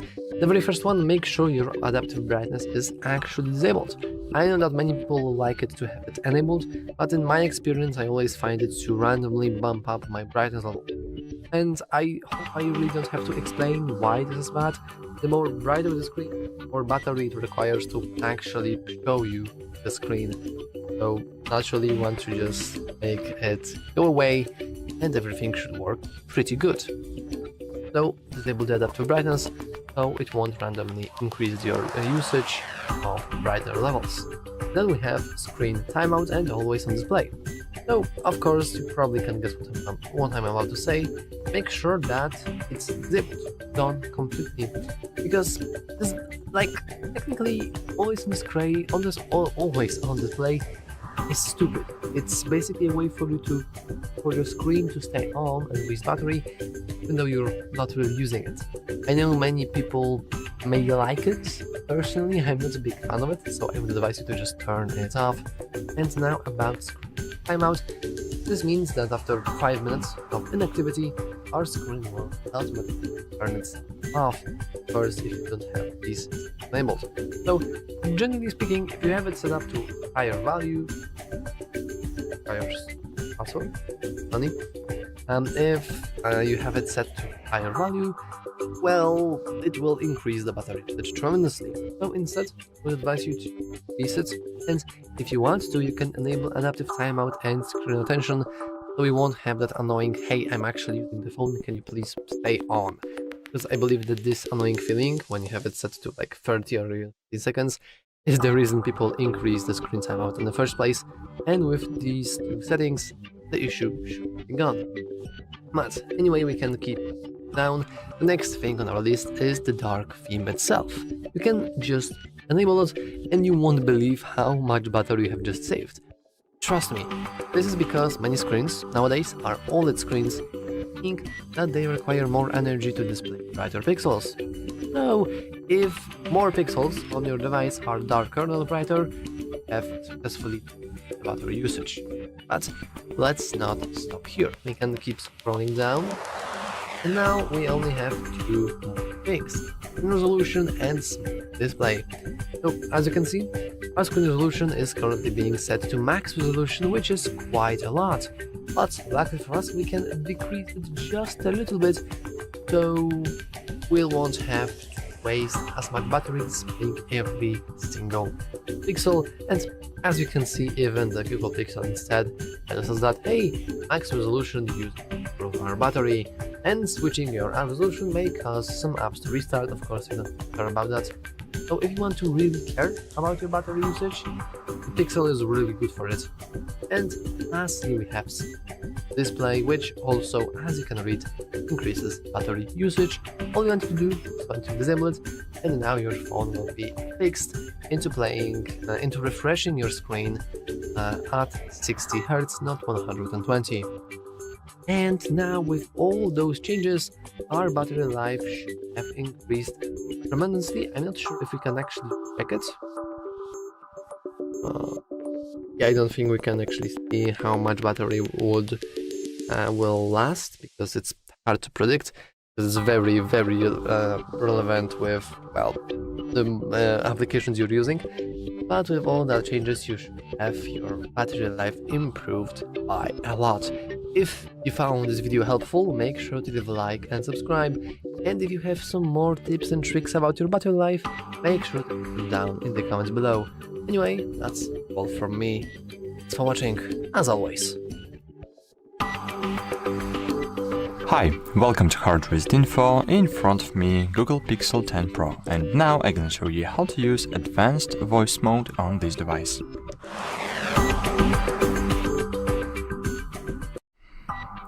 To do that, firstly, we should just make sure that this mode is enabled in settings. So open settings, then scroll down and find system here.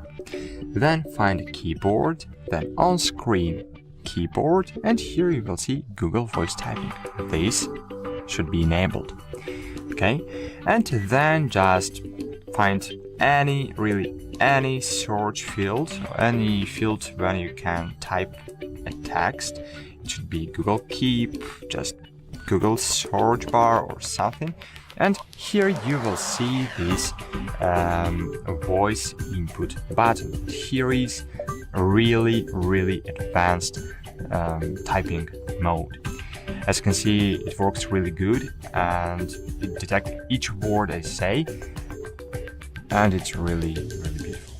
So that's it, guys. I hope this video was helpful for you. If it's true, so please leave me a like and a comment below. See you. Welcome, in front of me is Google Pixel 10 Pro, and in this video I will show you what to do if your device doesn't accept your lock screen PIN code. So, to begin, if you forgot your PIN code and there is no chance that you can remember it again, then in such case the best solution for you would be to contact the Google customer support service, tell them about your issue and show them the proof of the ownership of the smartphone, so that they know that this phone is yours. For example, that this could be a receipt you have from the store. Then once you do all of that, they will be most probably will be able to help you regain access to your smartphone without removing any data from it. And in case this option is unavailable for you, you can perform a factory reset operation on this phone. To do that, you can either use a Find Hub service by Google or recovery mode if you want to do this locally. So to do it remotely, you can open the web browser or on any other device that you have, and go to Find Hub website. Then on Find Hub website, sign into your Google account, select the other device, select this device on the list. So this would be Google Pixel 10 Pro, but I'm gonna select Google Pixel 10 since I'm using Google Pixel 10 Pro and it's not gonna show me the same settings for it. Now what you're gonna have to do is click this gear icon and then select factory reset operation, and then perform a reset. And as you can see, all data will be permanently erased from this phone. But after the reset, the device location is not what I wanted to tell you, but after the reset, your device will be once again available for you, and you'll be able to set it up as a new device. So the other way to perform a factory reset is by using a recovery mode. But if you don't know how to access the recovery mode, we have an entire video on our channel where we're gonna explain you everything step by step. So if you need to know how to perform factory reset locally on your device, look for hard reset or factory reset through recovery mode on Google Pixel 10 Pro. You can once again find this video on our channel. Now let's for example, let's assume that you do remember your screen lock screen pattern, but your phone simply doesn't accept it on this page. What you can do in such situation? Well, you don't have to remove anything from your phone. Instead, you can just go to the safe mode, where no third-party applications will affect the way that your lock screen behaves, and you'll be able to regain access to your device simply by entering the right PIN code. So to do this, press power button and volume up key at the same time, then press and hold power off option, then click OK right here and wait until your device is restarted in the safe mode.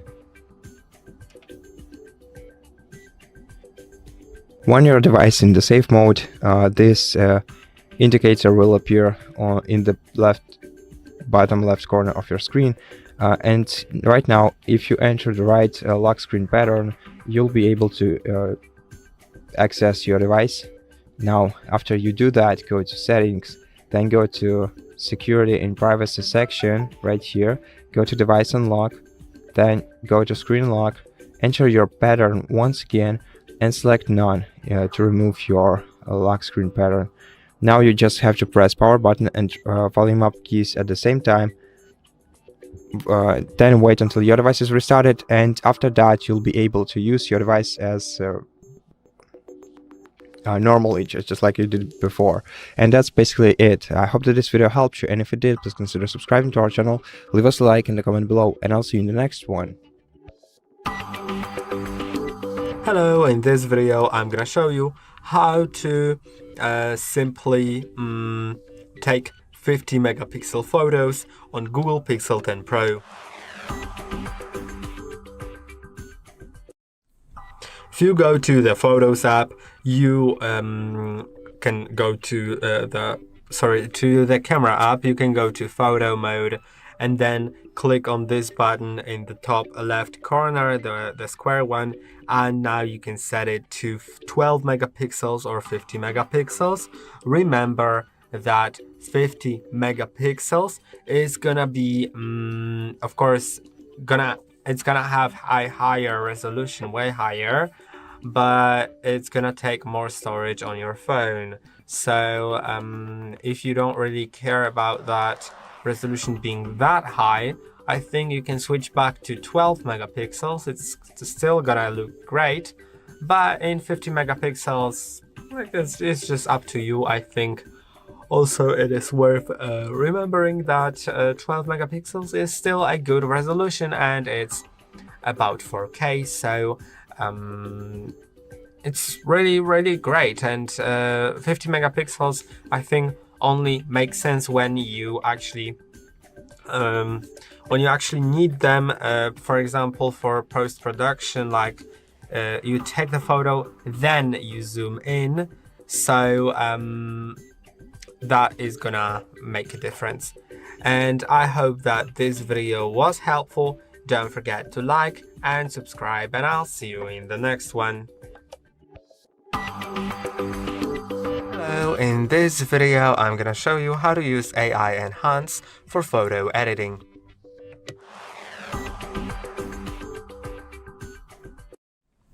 To do it, you can simply go to your gallery on the phone, Photos app. So let's go to Photos app, and now you'll see all your photos. Now select the photo that you want to edit. I'll find the one because it's somewhere hidden. Oh, I can't see it. Okay, let's choose this one instead. And now, if you want to edit it, I'm gonna select the RAW version because I've taken it in RAW format, which is better for editing. I'm gonna click on Edit. Oh, okay, never mind. I can't edit a raw photo. I forgot. I can't edit a raw photo within the Google Photos app. By the way, there is a video about like editing raw photos on this phone, so you can watch that. But I'll just use the standard one and edit it. Now you'll have the AI Enhance option. And now let's wait a moment. We'll see what it does.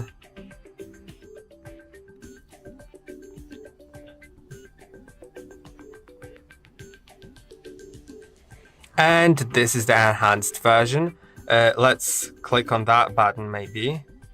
Oh no, that's not the button for seeing the original. Okay, so if I want to see the original, let's just press and hold. This is the original, this is the edited version. So you can see there's quite a lot of difference. Although I don't know if I flipped it or not. Yeah, I flipped it. That's why there was so much difference. But yeah, this is the edited version. I can also choose like 3 different options here. You can see I have like three possibilities. I think I liked the uncropped version, just with the colors changed. And yeah, I think it's now really great. You can save it as a copy by clicking on the button that says Save as a Copy. And now I have it here, so you can see it is different than the original. This is the original, this is the new one, and I hope that this video was helpful. Don't forget to like and subscribe, and I'll see you in the next one. Hello and welcome back to HardReset.Info.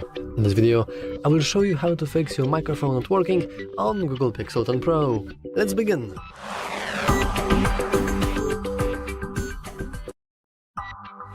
First of all, some ground rules. We want to start with expanding the control center and making sure that we have our Bluetooth disabled. This way, we are immediately removing every single connection with different Bluetooth devices that could have rerouted our microphone, because when we are connected to, for example, some headphones, especially the one with microphone, nowadays almost every single earbud or headphone have some sort of microphone, let's be honest, then we are going to use that microphone, and the one we have on our phone will be essentially useless, giving us the illusion that it's not working. However, if you have already done that, then you can still do few things. For example, we can just test our microphone quality by simply finding the recorder right here. We can go into get started, we can get notifications or whatever, and let's just ignore that. And now we're going to simply start recording, and we can just talk about something. We can move our face in other parts, even use my hair to block the camera, sorry. But we can move into different parts, see how it detects different speech, and only then we can then stop the video. Let's ignore it. Let's save it. Oh, and we... Oh, nice! We even have the nice transcription.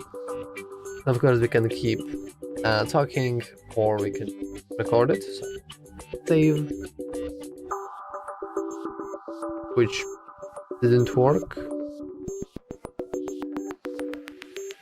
Yeah, we want to stop recording. Okay, good.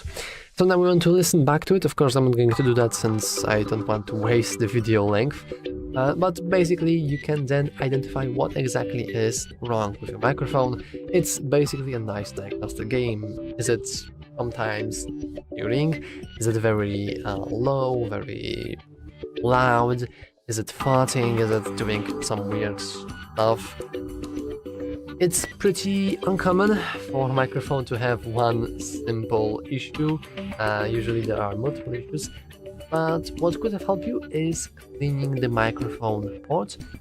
Though note, you don't want to use anything metallic, like no needles, because with using needles, you will probably end up destroying the microphone even further.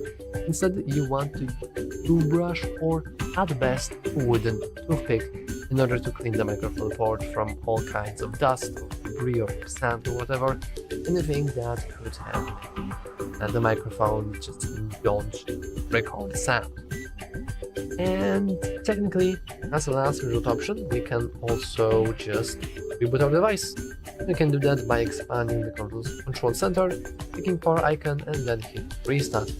I know that this may seem kind of silly, but whenever you reboot your device, you're also not only rebooting the software, but also rebooting the hardware, including microphone, which also is very grateful for resets and reboots just from time to time. Anyway, that's all for this video. If you found it useful, make sure to leave a like. And as always, for watching. Hi everyone, in front of me I've got Pixel 10 Pro, and let me share with you how to free up some space without the need to remove apps.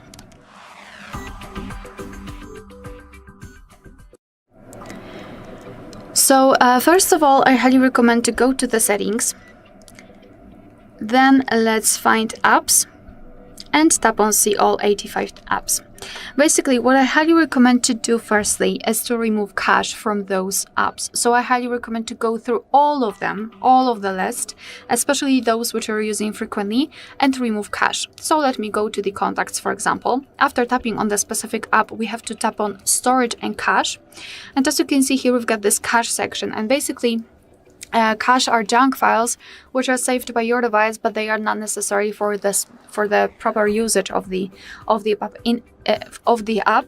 And in fact, they might interfere in some cases, and for sure they are occupying memory. So all you have to do is to tap on clear cache, and as you can see, your device will immediately remove it. And as I said, I highly recommend to do this for all of those apps, and release memory. So you will not have to uninstall the app, but still you will have more memory for the usage, and basically your device will speed up a little bit. And after the cache removal, I highly recommend to reset your device. So press the power button and volume up button once, like that, together, and then tap on restart. Basically it aims to, let's say, confirm all of the changes you've made by removing the cache. Another thing which I highly recommend to do is to check your downloads, because let's be honest, usually we are downloading a lot of stuff, and then we kind of forget about it, but obviously they are still saved and they are still occupying the memory.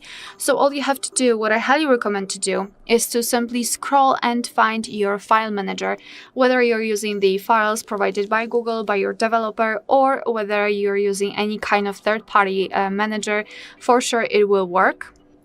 Basically, all you have to do is to find this downloads section in your file manager and go through all of those files which we've got here, and I'm pretty sure that you will find a lot of stuff which you don't really need, so simply remove it, and for sure you will release memory, especially if those are quite large documents, photos, etc, etc. And the last thing which I highly recommend to do, and I will not explain it in details because we've got a really detailed instructional video on our channel, is to back up your device, and to be specific, photos and videos, because usually those are occupying a lot of memory, and backing them up will not only secure them from accidental loss, but also will allow you to store them in a different place.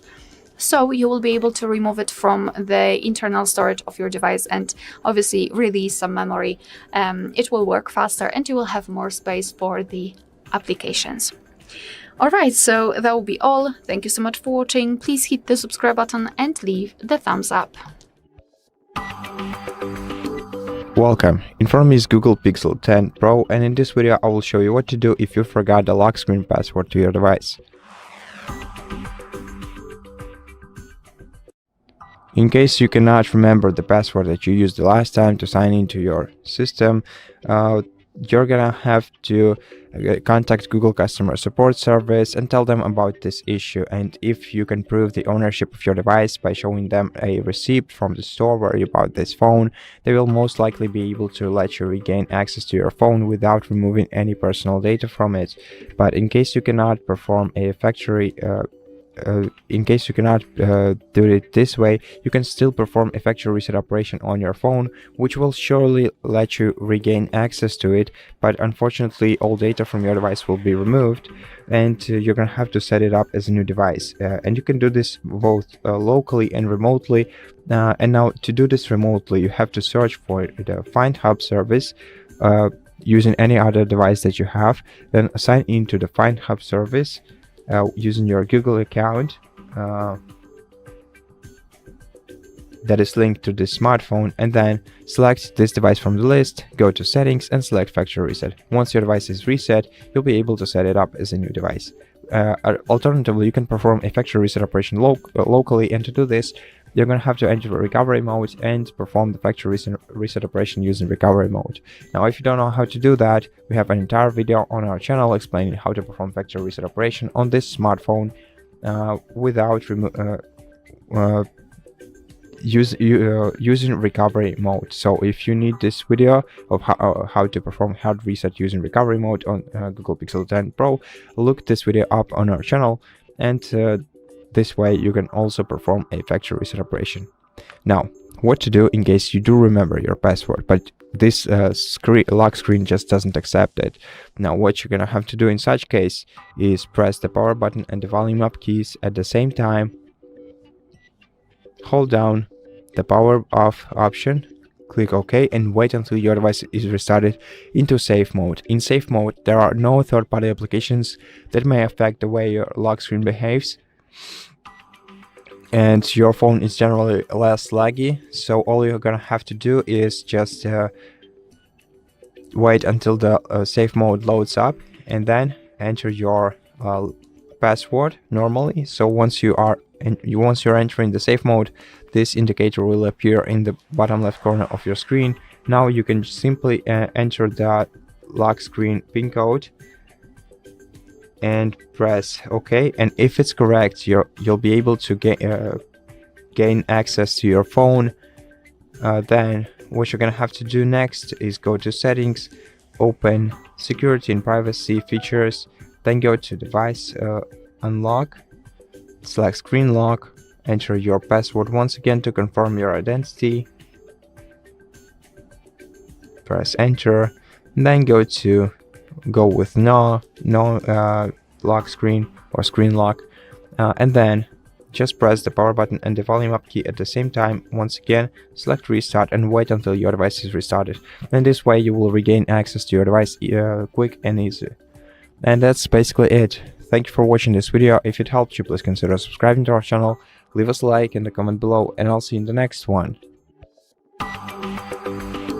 Hello, in this video I'll show you how to use Google Lens on Pixel 10 Pro.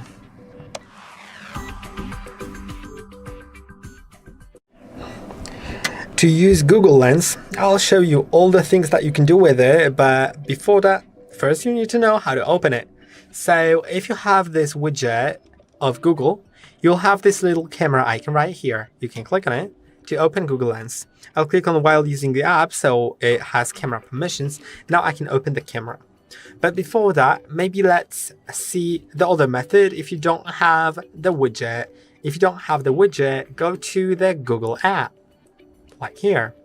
And then you'll find the Google Lens right here. And now you can start using it. So as you probably can see in the title of this video, you can translate. So let's try translating. I'll just try getting some text that is in a different language. Okay, I have a ticket from a train that's not in English, so we can translate it. And to do it, just take a picture of it. Then, when the picture is taken, you can click on translate. And now it translates it. And from what I can see, it is quite accurate. So that's great. Now let's try doing some other things, because it's not only translating that it can do. You can also copy the text by pressing and holding, either on the translated text or on the original text. As you can see right here, I can translate everything. I can select everything by pressing and holding, then dragging these ends, so it knows where to select, then click on copy. And now it is copied, so I can, for example, go here and paste it, like whatever. And you can see it's pasted when you press and hold, right? Now, for normal text, it's also possible. So if I just have taken a picture of it without translating it, I can also click on select text, or also to select the whole text, and now click on copy and then paste it somewhere. So that's really great. Now also the next thing that it can do is identify. It can identify objects. So when I take a picture of the whole ticket, let's see if it discovers that, like, it's, it's a ticket for a train. So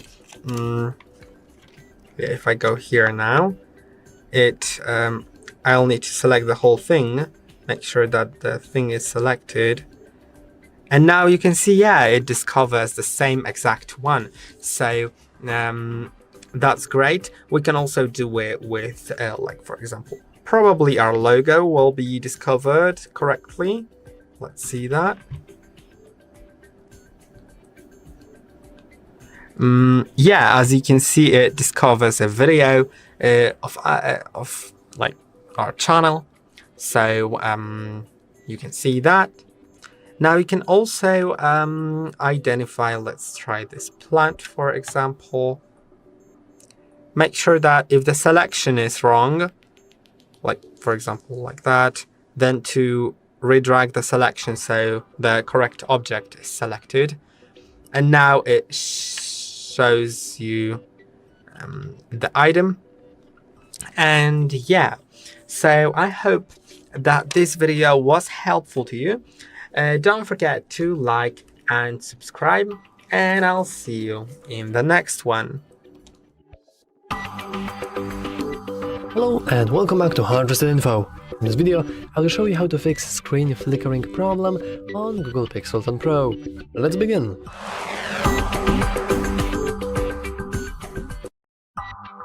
So, first, it really depends on how you prefer to call the screen flickering, because there are many issues that could be called like it, so I will try to resolve as many of them as possible. The first issue that I know is probably most common, that your screen is flashing whenever you receive a notification. Now this is not a bug, it's actually a feature that you might have enabled accidentally. In order to disable it, you want to go all the way down and into ability. Now you want to scroll down a little, and somewhere here we'll see flash notifications. I have no idea why it's under audio, but whatever, you can click it.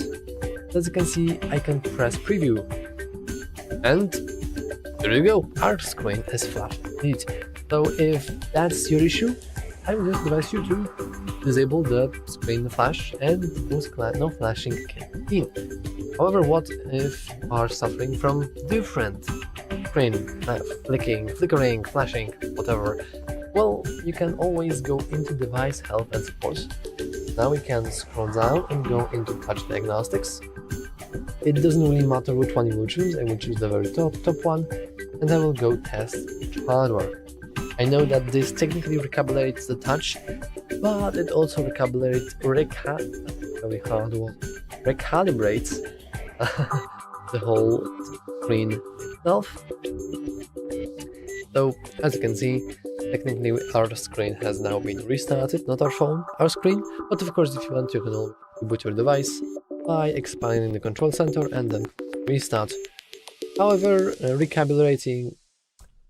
performing a diagnostic test should resolve issues. However, if you still have some other issues with your screen, you can always share them down in the comments below. Anyway, that's all for this video. If you found it useful, make sure to leave a like, subscribe, and as always, watching. Hello, in front of me I've got Google Pixel 10 Pro. In this video I'll show you how to open Camera Pro mode.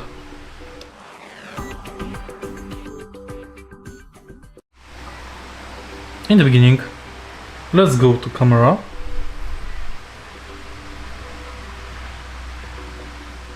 And to enter Pro mode,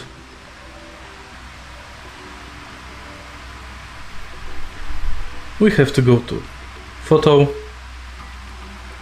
Settings, and here we can adjust Light, RAW JPEG, Top Shot, Motion Photo, Timer, and Ratio. But this is not all. You can also go to Edit and manually adjust Night Sight, Shadows, Exposure, and White Balance.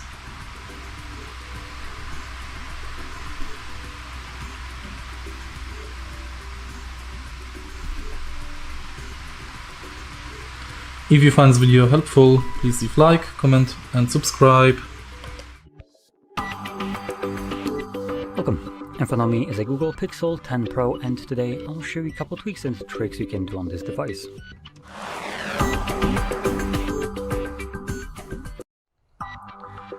So, to get started, let's open up our settings, and I'm going to begin by navigating into the sound and vibration, where we have a couple different things. First of all, we have the spatial audio. Now, this tries to make the quotation mark audio more immersive. Now, whatever that means, I have no freaking clue. So, if you find that your audio might sound a little bit wonky to you, maybe you're an audiophile and something just sounds off about it, you could technically turn that off. Now, this isn't supported by every application. As you can see, audio from compatible media becomes more immersive. Not all media. The reason I'm pointing that out is because Samsung technically has something similar, but their option actually just works phone-wide as long as you're using some kind of headphones or earbuds. Anyway, moving back, we have at the very bottom Now Playing, which is a great option. It's like having a constantly running Shazam. So when enabled, you will need to have internet connection. So let me just first turn that on. Should connect in a second, although it might have a problem because I am... Oh, there we go. So the reason I connected to network is because this will first need to download a database. So let's toggle it on. Up to home screen. No, I don't need that off my home screen. Downloading song database. So while it's doing that, I'm gonna pull up on my phone. I'm gonna open up YouTube.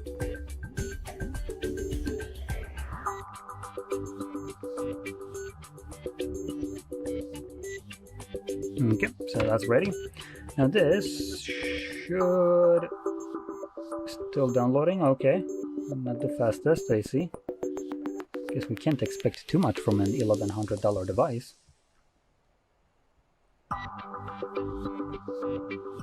Come on, the song database isn't that big unless you're adding AI songs now. So let's just come back to this once it's done scrolling around. And while this is downloading nothingness, we can go back to our main settings page and scroll a little bit further down to display and touch. And here we have things like, for instance, the dark mode, which is enabled by default. I personally don't like it, so I like to just completely turn it off, at least for the recording I should add. And normally I do use dark mode myself, but for recording I do prefer light mode. Now one thing that is neat is if you click on the text itself, it actually allows you to change dark mode based on a schedule. And that schedule has two options. We have either on a custom timer, which allows you to choose specific time that it will swap from light to dark mode, or from sunset to sunrise. Which means that you can have basically both of the modes running at the same time, and just one will open up that is needed, or that you would expect from a specific time. Now this allows you for things like, for instance, picking up your phone during the nighttime and not getting completely flashbanged by it with 3000 nits of peak brightness. Now that is a joke because this device doesn't actually approach that brightness, especially in darkness, but you know, I get the point. Light mode is a little bit more harsh on the eyes, especially if you wake up at night and want to check your phone. So that's one thing. Now moving back to the display. Come on, go back. And scrolling down, we have the navigation mode. So here we have the gestures and buttons. Now you can change to whichever one you want. If you have buttons...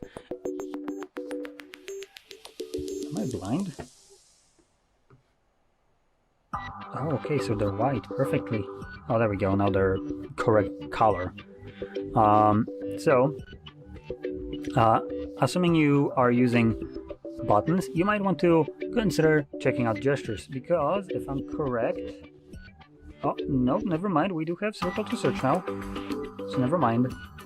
So, moronic name for a feature, I will have to say this. Circle to search. What the shit is that supposed to mean? Here, I circled. Why is it not searching? So, just to kind of explain this, circle to search is the stupidest name for a feature that is actually very useful. So, if you're using buttons, you can hold your home button and it will launch circle to search.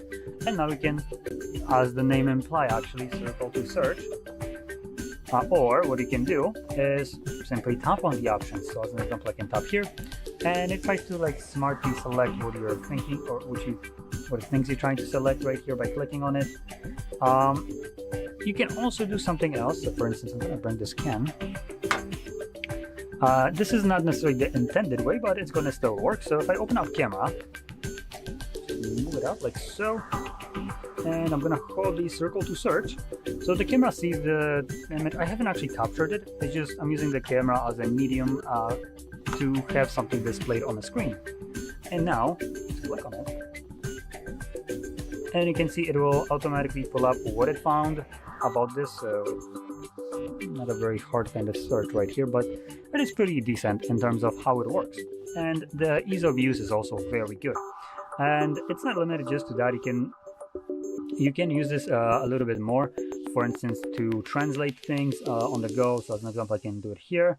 I can select text from what the circle to search sees, and it will automatically give me things like, for instance, options based on what I'm looking for, which is photos, because it's kind of the text that I selected. So yeah, it's pretty handy. I myself use this very often because it does make it really nice and easy to search for things, figure out what something is, live translate it, or just do like quick searches of either text, copy it, or whatnot. So very versatile. Highly recommend utilizing that. Now you can do this either with buttons, or I should add, you can do this now with buttons before you couldn't, or gestures. Now this works the same way with gestures. You just hold the bar and it launches as well. Now with gestures you also have additional options under the settings, so you can, for instance, increase the left and right edge sensitivity for the back gesture, and additionally you have the option to enable the swipe to invoke assistant. Now this is enabled. I highly recommend turning that crap off. You don't need 7 different ways to launch assistant. One is plenty enough, Google. You can piss off with the rest of it. So just to kind of give you a quick little idea, normally I believe this option is enabled, though I could be wrong. Maybe I haven't checked it how it was by default after reset, but normally this is enabled. Google will try to cram it down your throat no matter what way they're gonna succeed. So this is one, and it's this kind of swipe from the corner inwards right here, which would launch your assistant. That's one way. Another one is a power button. Another way is by looking for this. That's the same thing. Another one would be this. Same thing. And lastly, it would be by voice command, which it's not enabled right here, but it is, for instance, here. Hey Google. Oh wait, okay Google. I think 5 different ways of launching this is plenty enough. So I genuinely like to turn basically almost every way off, though I am relying a little bit more on the power button to launch the assistant and a voice. I don't really care too much about all the other ones, but you know, you can use whichever option you personally like. But this specific one is absolutely shit. There is no going about it. It's terrible because it's right too close to the home gesture, but sometimes you will launch it by mistake and just launch something that it didn't ever intend to. And like I said, you already have other ways of launching it nonetheless, so this is just useless. Anyway, let's move back to the sound and vibration and see if the phone finally managed to download it, and it did. Look at that. So let's bring up my phone, and I'm gonna first lock it just so I can show you this. Okay, that's problematic. I don't have a lock screen, which that wouldn't help me. So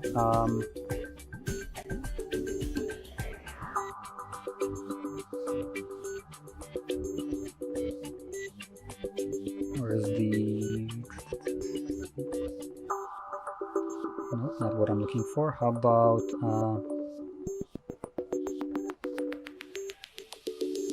screen lock? There we go. So now if I select a screen lock, obviously I will just kind of force the device to have a lock screen. Right? Yes, there we go. So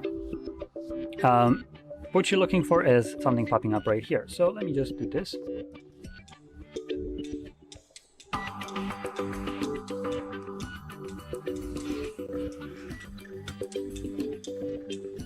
Now, I'm not sure if this is audible, but you can clearly hear it playing, hopefully for the moment that I brought it to microphone. There we go. You can see that it pops up with the name of the song that is currently playing. This is done automatically no matter where you are. As long as the phone can detect it, it will give you the name. So that's one thing. And another thing, that once you have this enabled, if we go back to our sound and vibration, back to now playing, you can from here check out the history, now playing history. and it tells us that it has one. Now it again wants me to add damn icon to the home screen. No, I already told you no. There you go. So you can now see here is our Shazam song, basically, so I can explain it. So it tells us what time it detected it. It tells us basically all the information and all that jazz, and we can add it to favorites. And what happens if we click on it? We can actually view it on things like YouTube and other places, as well as sharing it, or just getting rid of it. If it detected some crap song that you don't really care for, you can get rid of it to clean up this page. Pretty sure you can also do it right here. Yep, remove all to keep it nice and tidy. So pretty cool option that runs all the time in the background. I personally really like it. Now if we go back, we can now move to wallpaper and style. Now there's a little bit of an improvement right here. So number one, we can edit things like the clock, change it, the themes of it. You can change the colors of it, size and opacity. Oh, okay, so size, I guess we don't have a slider, we just have a toggle. Great definition of size. I think some other ones might have a different size. No, never mind, it's the same thing. So anyway, we can change that. We can also toggle or change the shortcuts that we have. Well, we don't have, actually. Let me just quickly check. They both turned off? Oh, I need to... I believe they should be added normally. So let's see. So normally you would have them, at least I believe you would. So those would be these ones, and you can change them to other shortcuts, or just completely get rid of them if you don't like it. So as you can see, you can change it to none, and now it's just a little bit cleaner. Now more lock screen settings, and here we have just much more options. That was a tongue twister, which you can go over and change to fit your exact liking. Now we can also go to the second page. This is our home screen, and this allows us to again change the colors, icon styles, layouts, along with wallpapers, which wallpapers does have a AI generated wallpapers, I believe. Let's see, Wallpaper Studio. Wow, that's a lot of wallpapers to choose from. Damn. Okay, that's pretty nice. Emoji Workshop. Oh, so this is kind of our AI wallpapers, I guess. It doesn't seem like we do have the typical wallpaper generation, but just to kind of showcase this. Oh god, there's so much boo-boos. Jesus, you know what, let's pick the one with a Coke can. Might as well stick with the theme of Coke. So you can see it automatically tries to adapt the picked wallpaper with effects and colors. So obviously this was a much different looking wallpaper. So if I change this, no, that just changes it. As you can see, the shape right here automatically kind of crops the icon, the wallpaper, and it tries to detect and recognize content of it. So the main subject of that wallpaper was obviously the Coke can with the crappy little labubu, right? So it automatically crops it. As you can see, it protrudes from this little effect right here. And depending on different wallpapers, this will be a little bit better or worse in the way that it's implemented. You can change the colors of the background. Let's see, it's selected. Oh, there we go. So it shows you, I believe this is the effect when it unlocks, so it kind of goes from one to another. So so this is, I guess, your extent of AI wallpapers right here. Now let's move over and see what else we have. Now there's one last thing that I want to showcase, which I believe we need to enable developer options for this. So let's go into the system, and I think it's system, right? Guess not. Oh, there we go. About phone, and we're looking for,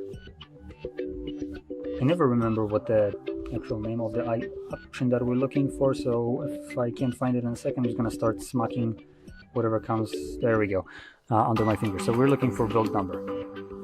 You start tapping on it, you can see it will give you you are one step away from basically being a developer. Confirm your screen like if you have one set, and you are now a developer. Like hell I am. Anyway, we're gonna go back, and what this does is just adds additional option under system. There we go, developer options right here. Usually it's the last one, but not anymore, I guess. We're gonna click on that, and in here we're gonna start swiping down. Now this is somewhere past halfway, so I just kind of flicked down, and we're looking for these options: window animation scale, transition animation scale, animation duration scale. These refer to all the different animations that we have throughout the device. Just to showcase this is kind of like zoom out, zoom in. Those are animations. If I click on the window, the one that will pop up is the actual window that shows up. So if I make it times 10, you can now see that it's obnoxiously slow. So I personally like to select everything at 0.5 speed. These devices are fast enough to basically get through these animations and have the application already open and waiting for just the animation itself. So by shortening the animation duration, you can actually get to the applications faster, twice as fast in a matter of fact, because we're literally cutting the animation duration by half. Now, whatever you select for one of those, I recommend choosing it for all the three, the same option. So all three, I would recommend having it set to the same kind of option. And I don't actually recommend changing it to 0, because 0, for instance, will result with things like this. So right now it's animated, and the moment I let go, it snaps into view, pops into view. So you can see it just kind of has some weird wonkiness. But if we keep it at 0.5,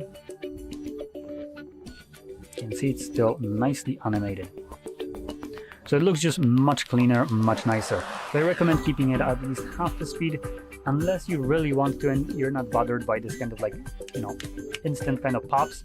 Then you can go with the obviously off. It just has a visual kind of reduction in quality, I would say. It just looks, to me, a bit worse, and I just personally don't like it because of that. But if you're for that, you don't mind it, obviously off is also an option for you. You can totally use it. I just recommend for the cohesiveness of navigation and animations all throughout, I recommend at least keeping it at 0.5. But anyway, this basically sums up tweaks and tricks I want to show you. So if you found this very helpful, don't forget to hit like, subscribe, and thanks for watching. Hello, in this video I'm going to show you the best AI features that you should know on Google Pixel 10 Pro. Okay, so let's begin. Maybe first I'll show you the Magic Eraser. That's one of my favorites features that we have on this device. Thanks to the eraser, we will be able to remove the objects or people from the photos. So let's say I will, first I need to find the photo that I want, from which I can erase something. Let's say I will pick that photo, or maybe not that one. It's too wide. So maybe, give me a second, maybe that one. Okay. Let's say we want to remove one of those logos from our photo. To do it, click on the edit. Now, select the actions and click on the Magic Eraser. Okay, and now we need to tap, circle or brush the object that we want to erase. Let's say I want that logo to be removed. Okay, as you can see, it identified its shape, and now click on erase.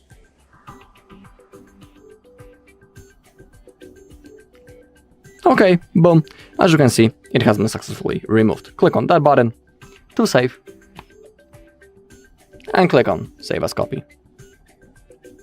Now, the logo has been successfully erased from our photo. So that's the original one, and that's the photo where we have erased one of the logos. Pretty easy thing, but I highly recommend that. We also have the eraser for the videos, but he allows us to remove, for example, the traffic sounds that are in the background. Let me show you that. First, I need to find some recording. For example, that one. There's a chance that it won't detect anything in here, or maybe it will. Click on the edit. Let's wait a little. And select the audio eraser. It will identify the sounds. Sometimes there's a chance that you won't be able to do it. Okay, and now we can click on the auto. It will do it automatically, or we can manually change the pitch or the noise and change it right in here. Up to you. I want the auto mode. Click on save copy.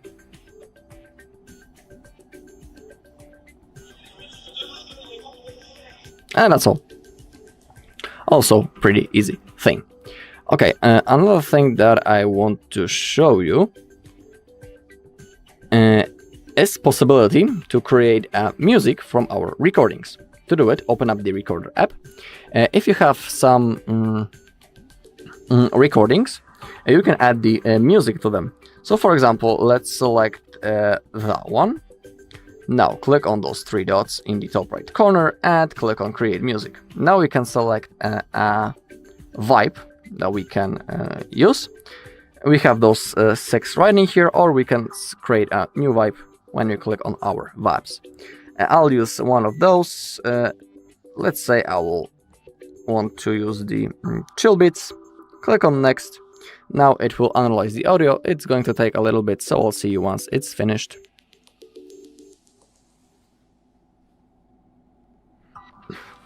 Okay, now it has been done. Let's click on play to change how it looks.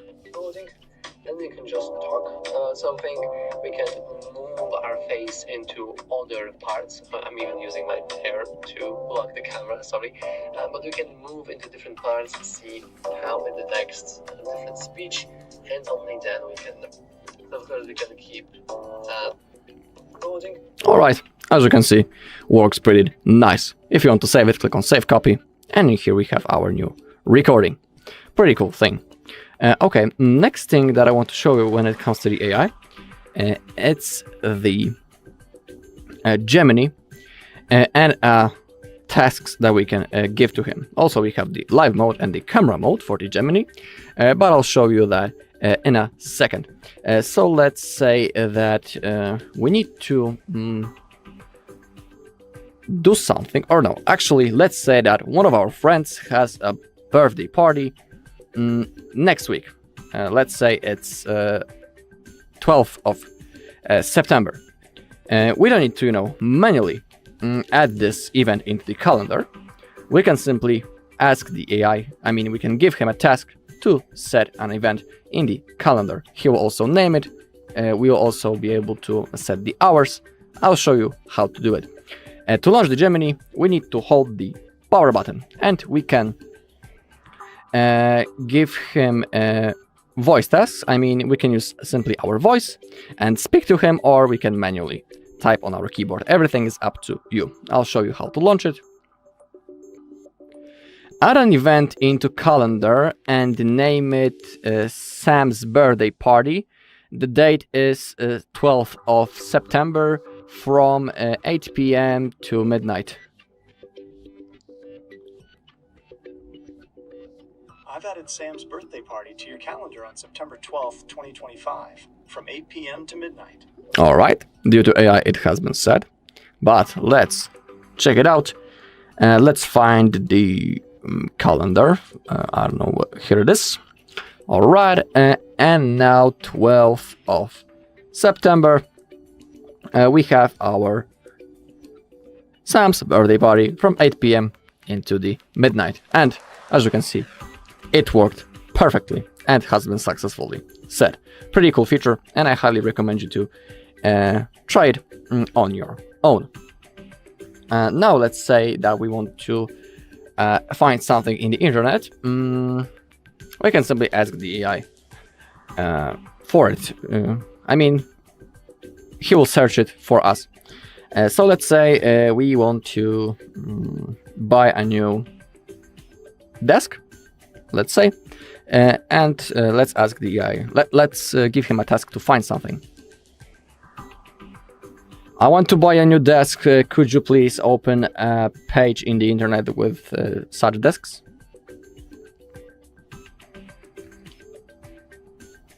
I found several online stores where you can buy a new desk.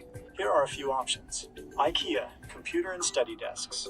Best Buy, desks, home office workspaces. Furniture Village, home office desk, and computer desks. All right, as you can see, we have a link to each page. We can open it up and start. Please let me know if you would like me to open one of these pages for you. And we can start our shopping. The AI told us that we can even open up, give him a task to open one of those pages. Let's give him that task. You can open the IKEA.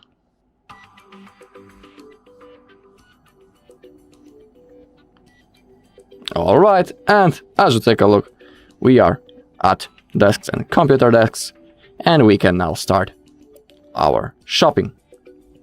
Pretty cool thing. Saves a little bit of time.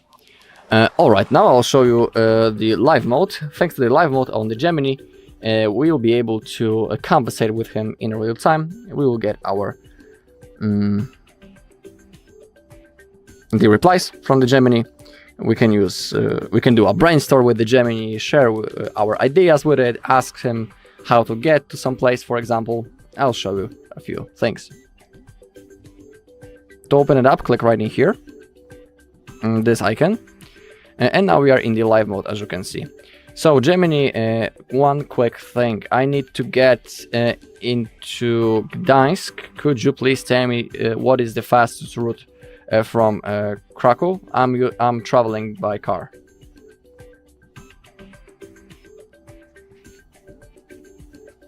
The fastest route from Krakow to Debeka by car is 120 kilometers and will take approximately 1 hour and 27 minutes, primarily using the A4 highway. Okay, it was wrongly. I said Gdańsk, not the Dębica or anything that was. You just need to simply tell him again, tell the Gemini again what you meant, and it will solve it, and it will replace with the proper city. Of course, that was an example. Let's try to conversate with him again.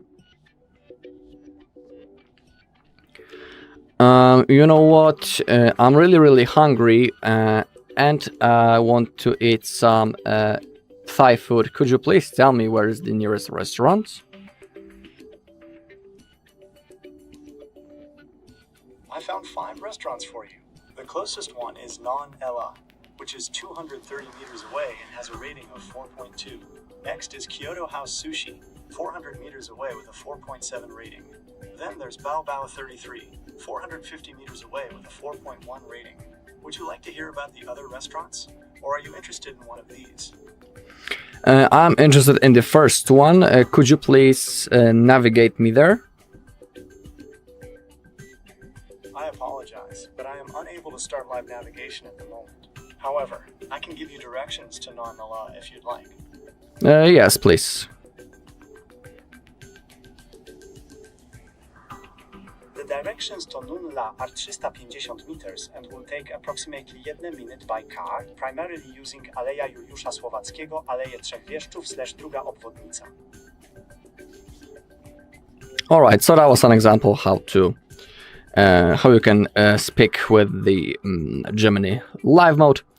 A pretty cool thing, but you just need to discover it on your own. I'm just showing you a few examples. We also have the camera mode for the Gemini, and we also be able to talk with him. We can even ask him what he can see on the camera. Let's say we want to find a similar plant to this one that I have in my hands right now, but we don't know how it's called. We can simply point the camera on it and then use the AI and ask the Gemini to find similar ones in the internet, so let's do it. To launch it, hold the power button, and in here we will have a camera option. But first launch the live, my bad. And in here we have that icon. Okay, Gemini, can you see what's going on? Can you see the camera? Sure can. It looks like you've got a little succulent there. What would you like to know about it? Please tell me how this flower is called and where to buy similar ones, because I really like it and I want another one. That's a jelly bean plant, also known as sedum rubrum. I can't find where to buy that exact jelly bean plant, but I can help you find similar ones if you'd like. So please find a similar one. I found 5 garden centers near you that are currently open where you might be able to find a jelly bean plant or similar succulents. 1. Ogród chłopców. Sklep ogrodniczy located about pierwszy 5 km away at Przeskok 16 30 077 Kraków. Alright, so that's how you can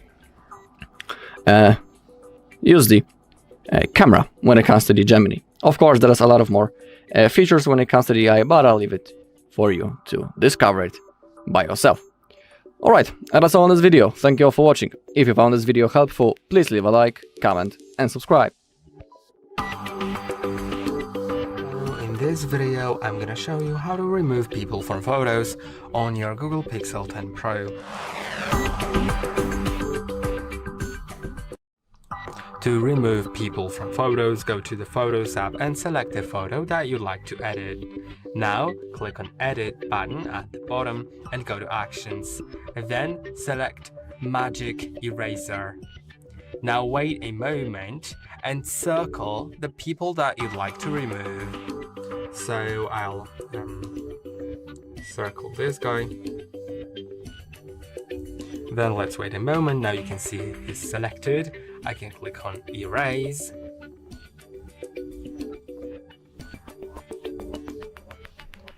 Wait a moment and let's see if the result is okay. If not, then we can of course redo it. We can go back and redo it. But yeah, I think it's quite good.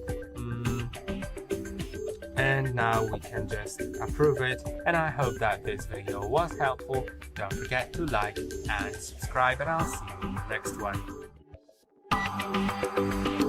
Hello, in this video I'm going to show the hidden sound settings on Google Pixel 10 Pro.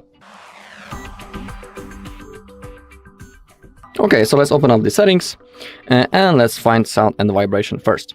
Below we have the vibration and haptics right in here. And in here, for example, you can adjust everything into your own preferences. For example, the notification vibration. If you are a kind of person who don't like simply this vibration, it annoys you, you can simply completely turn them off, or at least adjust their sound. Same thing with the touch feedback and the media vibration, and also the keyboard. If you are annoyed by those vibrations when you are typing something, you can always turn it off right in here. As we scroll down, we have something called the live caption, pretty cool thing. So the live caption does that it detects the speech on our device, and it will generate the captions. We can enable it right in here. Click on Got It. Below we can set the languages. Currently I have the Polish and English. If you want to add another one, hit that button, and you can see that those other languages require downloading. Now we have the preferred language down below. We can select into what language we want to translate. Currently we have the English, but below we have also other languages. Okay. And now we can also change the caption preferences, or enable to show them. And we can change its size and the style. So we can adjust it right in here. We can change the size. We can select one of those modes, and also the style of the text. I will show you that in a second how it works. When you click on the more options in here, we have again the language. Currently it's on the default, but in here again we have the whole list, and we can select any language that we want. Okay. We have also live caption and calls. It will ask us do we want to use it currently, but we can enable the live caption for the calls or keep it always enabled.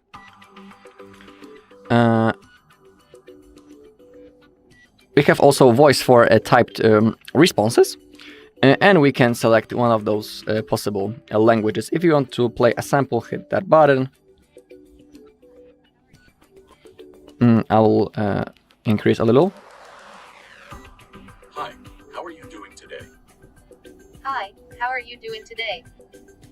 Hi, how are you doing today? So simply select the language that you want to use.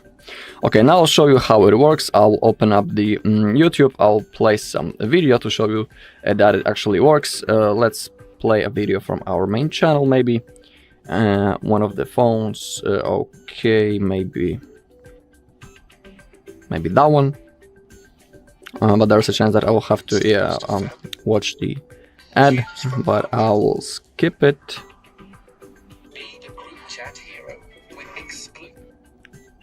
Welcome. In front of me is the Asus Chromebook C434, and in this video I will show you how to boot this device from USB. So in order to boot this device from USB, you're either gonna need a USB 2.0 flash drive with the recovery tool on it. Alright, so as you can see, it works pretty nice. And it translates, and it converts the speech into the captions, so it works just like it should. Okay, as we scroll down, we also have the spatial audio, my bad. So the audio from compatible media becomes more immersive. We can use this mode for the headphones and also for the phone speakers if you want. You can enable that features. We have also the media. We can pin media player or show media on the lock screen. So thanks to that, we'll be able to quickly resume playback. Media player stays open on lock screen. I recommend turning it on. We also have the clear calling. When we enable it, it reduces the background noises during the call. So for example, when you are outside and there is traffic around you, thanks to the clear calling, it will reduce those noises of the traffic or, for example, the wind. So it's also pretty cool feature to enable. And below we have the system sounds and vibrations. Currently, as you can see, all of those four are open. So it's the dial pad tone, screen locking sound, charging sounds and vibration, tap and click sounds. If you want, you can turn them off. If they are annoying for you, you can disable them right in here. And below we have the now playing feature, and thanks to that it will identify songs playing nearby, and it will show us the name of the song, for example. So we will be able to quickly find it and, for example, download it into our device. Alright, and that's all in this video. Thank you all for watching. If you found this video helpful, please leave a like, comment and subscribe. Hello and welcome back to HardReset.Info. In this video, I will show you how to fix your battery percentage not showing on Google Pixel 10 Pro. Let's begin!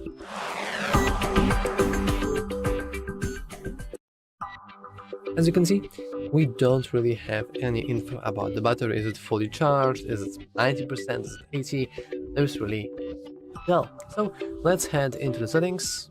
Now let's simply scroll down into battery, and right at the bottom with battery percentage, all you want to do is simply enable it, and now you can access your battery percentage. And that's all for this video. If you found it useful, make sure to leave a like, subscribe, and as always, watching.